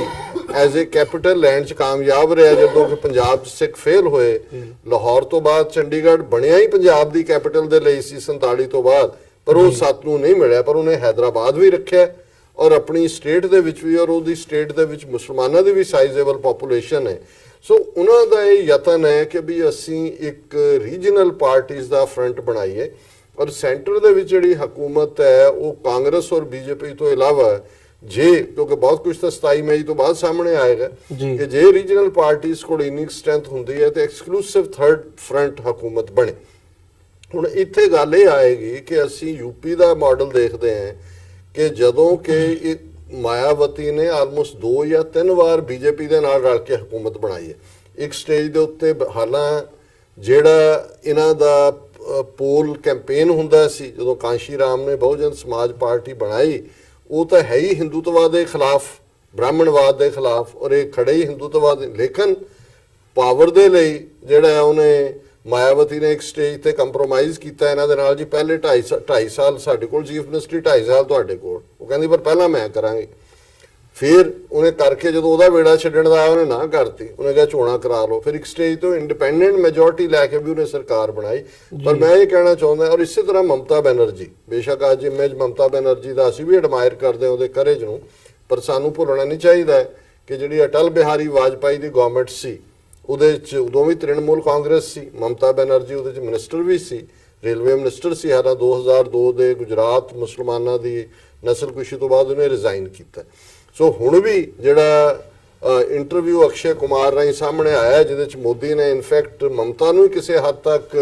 ਉਹਦੇ ਦੋਹਰੇ ਚਿਹਰੇ ਨੂੰ ਐਕਸਪੋਜ਼ ਕੀਤਾ, ਜਦੋਂ ਉਹਨੇ ਕਿਹਾ ਜੀ ਉਹ ਤਾਂ ਮੈਨੂੰ ਹਰ ਸਾਲ ਖਾਸ ਤਿਉਹਾਰਾਂ ਦੇ ਮੌਕੇ ਬੰਗਾਲੀ ਮਿਠਾਈ ਵੀ ਭੇਜਦੀ ਹੈ, ਫਿਰ ਖਾਸ ਤੌਰ ਤੇ ਜਿਹੜੇ ਸਿਲੇ ਹੋਏ ਮੇਰੇ ਕੁਰਤੇ ਪਜਾਮੇ ਨੇ ਉਹ ਵੀ ਮੈਨੂੰ ਗਿਫਟ ਕਰਦੀ ਹੈ। ਸੋ ਕਹਿਣ ਦਾ ਮਤਲਬ ਇਹ ਹੈ ਕਿ ਵੀ ਉਹਨੇ ਕੋਈ ਜਿਹਨੂੰ ਕਹਿੰਦੇ ਨੇ ਕਿ she has not burned all the bridges with Modi. So ਔਰ ਇਹਨਾਂ ਦੋਨਾਂ ਦੀ, ਮਾਇਆਵਤੀ ਔਰ ਮਮਤਾ ਬੈਨਰਜੀ ਦੀ ਪ੍ਰਾਈਮ ਮਿਨਿਸਟਰ ਬਣਨ ਦੀ ਲਾਲਸਾ ਇੰਨੀ ਪ੍ਰਬਲ ਹੈ, ਇੰਨੀ ਇੰਟੈਂਸ ਹੈ, ਜਿਵੇਂ ਕਦੇ ਚੌਧਰੀ ਚਰਨ ਸਿੰਘ ਨੇ, ਭਾਵੇਂ ਉਹ ਕੁਝ ਮਹੀਨਿਆਂ ਦਾ ਹੀ ਰਿਹਾ ਪ੍ਰਾਈਮ ਮਿਨਿਸਟਰ, ਪਰ ਇਹ ਸੀ ਵੀ ਮਰਨ ਤੋਂ ਪਹਿਲਾਂ ਇੱਕ ਵਾਰੀ ਮੈਨੂੰ ਪ੍ਰਧਾਨ ਮੰਤਰੀ ਦੀ ਕੁਰਸੀ ਤੇ ਬਿਠਾ ਦਿਓ, ਫਿਰ ਭਾਵੇਂ ਖਿੱਚ ਕੇ ਲਾ ਲਓ। ਇਹੀ ਹਾਲ ਇਹਨਾਂ ਦੋਨਾਂ ਮਾਈਆਂ ਦਾ ਵੀ ਹੈ। ਸੋ ਬੀਜੇਪੀ ਮਰਦਾ ਕੀ ਨਹੀਂ ਕਰਦਾ ਵਾਂਗ, ਜੇ ਉਹਦੇ ਕੋਲ 20-25 ਸੀਟਾਂ ਦੀ ਘਾਟ ਹੁੰਦੀ ਹੈ ਔਰ ਇਹਨਾਂ ਚੋਂ ਕਿਸੇ ਦੇ ਨਾਲ ਵੀ ਜਿਹੜਾ ਉਹ ਡੀਲ ਬਣਾ ਕੇ ਵੀ ਪ੍ਰਾਈਮ ਮਿਨਿਸਟਰ ਤੁਹਾਡਾ, ਅਸੀਂ ਪਿੱਛੇ। ਔਰ ਇਸ ਪਿਛਲੇ ਦੌਰ 'ਚ ਅਸੀਂ ਦੇਖਿਆ ਵੀ ਅਜੇ ਕਾਂਗਰਸ ਕੋਈ ਮੈਚ ਨਹੀਂ ਹੈ। ਜਦੋਂ ਇਹ ਜੋੜ ਤੋੜ ਦੀ ਗੱਲ ਆਉਂਦੀ ਹੈ, ਬੀਜੇਪੀ ਕੋਲ ਪੈਸਾ ਵੀ ਹੈ ਔਰ ਕਾਡਰ ਵੀ ਹੈ ਉਹਨਾਂ ਕੋਲ, ਔਰ ਮੈਂ ਸਮਝਦਾ ਵੀ ਉਹਨਾਂ ਨੇ ਜਿਵੇਂ 90-95 ਸਾਲ ਆਰਐਸਐਸ ਦਾ ਆਰਗੇਨਾਈਜੇਸ਼ਨਲ ਢਾਂਚਾ ਰਿਹਾ, ਉਹਨਾਂ ਨੇ ਹਰ ਟੋਕਰੀ ਦੇ ਵਿੱਚ ਆਂਡੇ ਰੱਖੇ ਹੋਏ ਨੇ। ਜੇ ਪੰਜਾਬ ਦੇ ਹਵਾਲੇ ਨਾਲ ਅਸੀਂ ਦੇਖੀਏ, ਦਿੱਲੀ 'ਚ ਜਿਵੇਂ ਸੁਖਦੇਵ ਸਿੰਘ ਢੀਂਡਸਾ, ਤਰਲੋਚਨ ਸਿੰਘ ਰਾਜ ਸਭਾ ਦਾ ਐਮਪੀ, ਇਹਨਾਂ ਨੂੰ ਖੜੇ ਕਰਕੇ ਐਲਾਨ ਕਰਵਾਇਆ ਕਿ ਜੀ ਬੀਜੇਪੀ ਨੂੰ ਵੋਟਾਂ ਪਾਓ, ਇਹਨਾਂ ਨਾਲ ਕੱਲ੍ਹ ਨੂੰ ਐਚਐਸ ਫੂਲਕਾ ਵੀ ਜੁਆਇਨ ਕਰ ਸਕਦਾ ਹੈ, ਲੁਧਿਆਣੇ ਵਾਲੇ ਬੈਂਸ ਵੀ ਕਰ ਸਕਦੇ ਨੇ। ਆਲਰੇਡੀ ਕੱਲ ਗਿਆਨੀ ਜ਼ੈਲ ਸਿੰਘ ਜਿਹੜਾ ਕਾਂਗਰਸ ਦਾ ਪ੍ਰੈਜ਼ੀਡੈਂਟ ਰਿਹਾ, ਉਹਦਾ ਜਵਾਈ ਜਿਹੜਾ ਚੰਨੀ, ਉਹਨੇ ਬੀਜੇਪੀ ਜੁਆਇਨ ਕੀਤੀ ਹੈ। ਸੋ ਇਹ ਹੁਣ ਅਕਾਲੀਆਂ ਨੂੰ ਵੀ ਸਮਝ ਨਹੀਂ ਆ ਰਹੀ, ਔਰ ਤੁਸੀਂ ਦੇਖੋ ਵੀ ਇਹ ਜਿਹੜੇ ਜੁਆਇਨ ਕਰਵਾ ਰਹੇ ਨੇ ਉਸ ਪੀਰੀਅਡ 'ਚ ਕਿ ਅਕਾਲੀ ਰਿਐਕਟ ਵੀ ਨਹੀਂ ਕਰ ਸਕਦੇ, ਫਸੇ ਹੋਏ ਨੇ। ਸੋ ਆਲਰੇਡੀ ਬੀਜੇਪੀ ਨੇ ਪੰਜਾਬ 'ਚ 2022 ਦੀਆਂ ਅਸੈਂਬਲੀ ਚੋਣਾਂ ਲੜਨ ਦੇ ਲਈ ਅਕਾਲੀਆਂ ਨਾਲੋਂ ਜੇ ਤੋੜ ਵਿਛੋੜਾ ਵੀ ਕਰਨਾ ਪੈਂਦਾ ਹੈ, ਉਹਦੇ ਲਈ ਉਹਨਾਂ ਨੇ ਆਪਣੀ ਟੀਮ ਖੜੀ ਕਰ ਲਈ ਹੈ। ਸੋ ਮੈਂ ਸਮਝਦਾ ਵੀ ਉਸ ਜੋੜ ਤੋੜ ਦੇ ਮਾਮਲੇ 'ਚ ਬੀਜੇਪੀ ਨੂੰ ਬੀਟ ਕਰਨਾ ਸੌਖਾ ਨਹੀਂ ਹੋਏਗਾ, ਪਰ let we see in politics everything is possible and nothing is impossible. ਜੀ, ਜਿਵੇਂ ਘੱਟ ਗਿਣਤੀਆਂ ਦੇ ਹਵਾਲੇ ਨਾਲ ਗੱਲ ਹੋਈ ਹੈ, ਤੇ ਜੇ ਖਾਸ ਤੌਰ ਤੇ ਸਿੱਖਾਂ ਦੀ ਗੱਲ ਕਰਨੀ ਹੋਵੇ, ਸਿੱਖ ਫੈਕਟਰ ਦੀ ਗੱਲ ਕਰਨੀ ਹੋਵੇ ਪੰਜਾਬ ਦੀ ਪੋਲਿਟਿਕਸ ਦੇ ਵਿੱਚ, ਹੁਣ ਚੋਣਾਂ ਪੰਜਾਬ ਦੇ ਵਿੱਚ 19 ਮਈ ਨੂੰ ਪੈਣੀਆਂ ਨੇ, ਤੇ ਇਸ ਨੂੰ ਮੁੱਖ ਰੱਖਦਿਆਂ ਹੋਇਆਂ ਪਿਛਲੇ 3 ਦਿਨਾਂ ਦੇ ਵਿੱਚ ਜਿਹੜੇ ਪਿਛਲੇ ਤਕਰੀਬਨ 48 ਤੋਂ 60 ਘੰਟਿਆਂ ਤੱਕ ਦਾ ਜਿਹੜਾ ਸਮਾਂ ਹੈ, ਇਹਦੇ ਵਿੱਚ 1984 ਦਾ ਜਿਹੜਾ ਇਸ਼ੂ ਹੈ ਉਹ ਕਾਫੀ ਹਾਈਲਾਈਟ ਹੋਇਆ। ਇਹਦੇ ਵਿੱਚ ਪਰਸਨਲ ਜਿਹੜੇ ਕਮੈਂਟਸ ਨੇ ਲੀਡਰਾਂ ਦੇ ਉਹ ਆਪ ਵੀ ਹੋਏ ਆ, ਤੇ ਕਾਂਗਰਸੀ ਆਗੂਆਂ ਦਾ ਇੱਧਰ ਹੁੰਦਾ ਬਿਆਨਬਾਜ਼ੀ ਬੀਜੇਪੀ ਦੇ ਉੱਤੇ, ਉਹ 2002 ਮੁਸਲਮਾਨਾਂ ਦਾ ਜਿਹੜਾ ਗੁਜਰਾਤ ਦੇ ਵਿੱਚ ਕਤਲੇਆਮ ਹੋਇਆ ਸੀ ਉਹਨੂੰ ਲੈ ਕੇ ਹੋਵੇ, ਜਾਂ ਉਹਨਾਂ ਦਾ ਕਾਂਗਰਸ ਤੇ ਹੁੰਦਾ 1984 ਨੂੰ ਲੈ ਕੇ। ਸੋ ਮਤਲਬ ਇਹ ਜਿਹੜੀ ਘੱਟ ਗਿਣਤੀਆਂ ਨੂੰ ਲੈ ਕੇ ਗੱਲਬਾਤ ਜ਼ਰੂਰ ਹੋ ਰਹੀ ਹੈ, ਸਿਆਸਤ ਜ਼ਰੂਰ ਹੋ ਰਹੀ ਹੈ, ਪਰ ਉਹਨਾਂ ਦੀ ਰਿਪਰੈਜ਼ੈਂਟੇਸ਼ਨ ਜਾਂ ਉਹ ਜਿਹੜੇ ਮੁੱਦੇ ਨੇ ਉਹਨਾਂ ਦਾ ਸਹੀ ਤਰੀਕੇ ਦੇ ਨਾਲ ਉਹਨਾਂ ਦੇ ਹੱਲ ਦੇ ਲਈ ਕੋਈ ਯਤਨ ਨਹੀਂ ਨਜ਼ਰ ਆਉਂਦਾ। ਸੋ ਇਹ ਮਹਿਜ਼ ਇੱਕ ਪੋਲਿਟਿਕਸ ਹੀ ਰਹਿ ਗਈ ਹੈ ਇਸ ਵਕਤ। ਦੇਖੋ ਪੰਜਾਬੀ ਜ਼ਬਾਨ ਜਾਂ ਸਾਡੀ ਤਹਿਜ਼ੀਬ ਦੇ ਵਿੱਚ ਜਿੱਥੇ ਸਾਡੇ ਅਖਾਣ, ਸਾਡੀਆਂ ਸੇਇੰਗਸ, ਈਡੀਅਮਸ ਇਹ ਬੜੇ ਵਿਜ਼ਡਮ ਨਾਲ ਭਰੇ ਹੋਏ ਨੇ, ਉੱਥੇ ਸਾਡੇ ਮਿਹਣਾ ਸ਼ਬਦ ਲਈ ਅੰਗਰੇਜ਼ੀ 'ਚ ਤੁਹਾਨੂੰ ਕੋਈ ਬਹੁਤਾ ਢੁਕਵਾਂ ਸ਼ਬਦ ਨਹੀਂ ਮਿਲਦਾ। ਸਾਡੇ ਮਿਹਣੇ ਵੀ ਜਿਹੜੇ ਨੇ ਉਹ ਬੜੇ ਮਸ਼ਹੂਰ ਨੇ। ਔਰ ਜੇ ਇਹਨੂੰ ਇੱਕ ਲਾਈਨ 'ਚ ਕਹਿਣਾ ਹੋਏ ਕਿ ਨਵੰਬਰ 84 ਔਰ 2002 ਦੀ ਇਧਰ ਸਿੱਖਾਂ ਦੀ ਨਸਲਕੁਸ਼ੀ, ਉਧਰ ਮੁਸਲਮਾਨਾਂ ਦੀ, ਉਹਦੇ ਹਵਾਲੇ ਨਾਲ ਜੋ ਕਾਂਗਰਸ ਤੇ ਬੀਜੇਪੀ ਦੀਆਂ ਬਿਆਨਬਾਜ਼ੀਆਂ ਚੱਲ ਰਹੀਆਂ, ਉਹ ਸੈਮ ਪੈਟਰੋਡਾ ਹੋਏ, ਉਹ ਉਹਨਾਂ ਦਾ ਫਿਰ ਡਿਫੈਂਡਰ ਸੂਰਜੇਵਾਲਾ ਹੋਏ, ਬੀਜੇਪੀ ਦਾ ਅਮਿਤ ਸ਼ਾਹ ਹੋਏ, ਜਾਂ ਕੱਲ ਰੋਹਤਕ ਦੀ ਰੈਲੀ ਦੇ ਵਿੱਚ ਮੋਦੀ ਨੇ ਫਿਰ ਜਿਹੜਾ ਉਹ ਵਾਰ ਕੀਤਾ, ਇਹ ਮਿਹਣੀ ਵਾਲੀ ਗੱਲ ਹੈ। ਔਰ ਇਹਨਾਂ ਮਿਹਣਿਆਂ ਦੇ ਵਿੱਚ ਜਿੱਥੇ ਦੋਨੋਂ ਹੀ ਤਰ੍ਹਾਂ ਇੰਜੋਏ ਕਰ ਰਹੀ ਹੈ, ਜਿਹੜੇ ਫੁੱਟਬਾਲ ਬਣਿਆ ਹੋਇਆ ਅਖਲੀਤਾਂ ਬਣੀਆਂ ਹੋਈਆਂ ਨੇ। ਮਾਨੋ ਹਜ਼ਾਰਾਂ ਮਾਰੇ ਗਏ ਦਿੱਲੀ ਔਰ ਭਾਰਤ ਭਰ 'ਚ ਸਿੱਖਾਂ ਦੀ ਕੋਈ ਔਕਾਤ ਨਹੀਂ ਹੈ, ਉਹ ਇੱਕ ਮਿਹਣੇ ਜਾਂ ਇੱਕ ਫਿਕਰੇ ਦੇ ਵਿੱਚ ਖਤਮ ਹੋ ਜਾਂਦੇ ਨੇ। ਜਿਵੇਂ ਸੈਮ ਪੈਟਰੋਡਾ ਅਲਟੀਮੇਟਲੀ ਜਿਹੜਾ ਇਹਨਾਂ ਦਾ ਹੀ ਪਤਾ ਨਹੀਂ ਕਿੱਥੋਂ ਇਹਨੂੰ ਕੱਢ ਕੇ ਲਿਆਂਦਾ ਹੋਇਆ, ਪਰ ਇਹ ਹੈ ਵੀ ਜਿਹੜਾ ਸੋਨੀਆ, ਜਿਹਨੂੰ ਪੰਜਾਬੀ ਦੇ ਵਿੱਚ ਅਸੀਂ ਲਫ਼ਜ਼ ਰਾਜਦਾਨ ਕਹਿੰਦੇ ਹਾਂ, ਸੋਨੀਆ ਖਾਨਦਾਨ ਦਾ ਰਾਜਦਾਨ ਹੈ ਇਹ। ਰਾਜੀਵ ਗਾਂਧੀ ਦਾ ਵੀ ਯਾਰ, ਰਾਹੁਲ ਗਾਂਧੀ ਨੂੰ ਵੀ ਟ੍ਰੇਨਡ ਕਰਨ ਵਾਲਾ, ਬਾਹਰ ਲਿਆ ਕੇ ਥਿੰਕ ਟੈਂਕਾਂ 'ਚ ਬਿਠਾ ਕੇ ਫਿਰ ਵਾਪਸ ਕਰਨ ਵਾਲਾ। ਔਰ ਤੁਸੀਂ ਹਰ ਕੀ ਥਾਂ ਦੇ ਉੱਤੇ ਦੇਖੋ, ਜੇ ਇਸ ਵੇਲੇ ਕਹਿਣਾ ਹੋਏ ਵੀ ਕਾਂਗਰਸ ਦਾ ਚਾਣਕਿਆ ਜਿਹੜਾ ਹੈ ਸੈਮ ਪੈਟਰੋਡਾ ਹੈ, ਤੇ ਉਹ ਜੇ ਇਸ ਬੇਸ਼ਰਮੀ ਦੇ ਨਾਲ ਟਵੀਟ ਲਿਖਦਾ ਹੈ ਕਿ ਵੀ 1984 ਹੁਆ ਸੋ ਵਟ। ਹੁਣ ਤੁਸੀਂ ਇਹਦੇ ਤੋਂ ਅੰਦਾਜ਼ਾ ਲਾਓ ਕਿ ਵੀ ਹਿਊਮਨ ਲਾਈਫ ਔਰ ਸਿੱਖਾਂ ਦੀ ਜ਼ਿੰਦਗੀ, ਸਿੱਖਾਂ ਦੀ ਲਾਈਫ ਕੋਈ ਮੈਟਰ ਨਹੀਂ ਕਰਦੀ। ਔਰ ਇਹ ਬੇਸ਼ਰਮੀ ਦਾ ਆਲਮ ਇਹ ਹੈ, ਉਹ ਤਾਂ ਬੇਸ਼ਰਮ ਜਾਂ ਬੇਹਯਾ ਜਾਂ ਖੂਨੀ ਹੈ ਹੀ ਨੇ ਕਿ ਉਹ ਨਵਜੋਤ ਸਿੱਧੂ ਹੋਏ, ਉਹ ਅਮਰਿੰਦਰ ਹੋਏ, ਉਹਨੂੰ ਰਾਜੀਵ ਗਾਂਧੀ ਨੂੰ ਡਿਫੈਂਡ ਕਰ ਰਹੇ ਨੇ। ਉਹ ਕਹਿੰਦੇ ਨੇ ਜੀ, ਔਰ ਅੱਜ ਜਿਹੜਾ ਮਿਹਣਾ ਅੱਗੋਂ ਅਮਰਿੰਦਰ ਨੇ ਮਾਰਿਆ, ਉਹਨੇ ਕਿਹਾ ਜੀ ਜੇ ਨਵੰਬਰ 84 ਚ ਰਾਜੀਵ ਗਾਂਧੀ ਦਾ ਨਾਂ ਘੜੀਸੋਗੇ ਫਿਰ 2002 ਚ ਮੋਦੀ ਜੀ ਦਾ ਵੀ ਨਾਂ ਆਏਗਾ। ਮਾਨੋ ਜਿਵੇਂ ਮੋਦੀ ਬਰੀ ਹੈ ਵੀ ਉਹਦਾ 2002 ਚ ਕੋਈ ਰੋਲ ਨਹੀਂ, ਤੇ ਉਹਨਾਂ ਨੇ ਰਾਜੀਵ ਗਾਂਧੀ ਨੂੰ ਵੀ ਬਰੀ ਕੀਤਾ ਹੋਇਆ ਜਿਵੇਂ ਉਹਦਾ ਕੋਈ ਰੋਲ ਨਹੀਂ। ਹੁਣ ਜੇ ਜਿਹੜਾ ਨਾਨਾਵਤੀ ਕਮਿਸ਼ਨ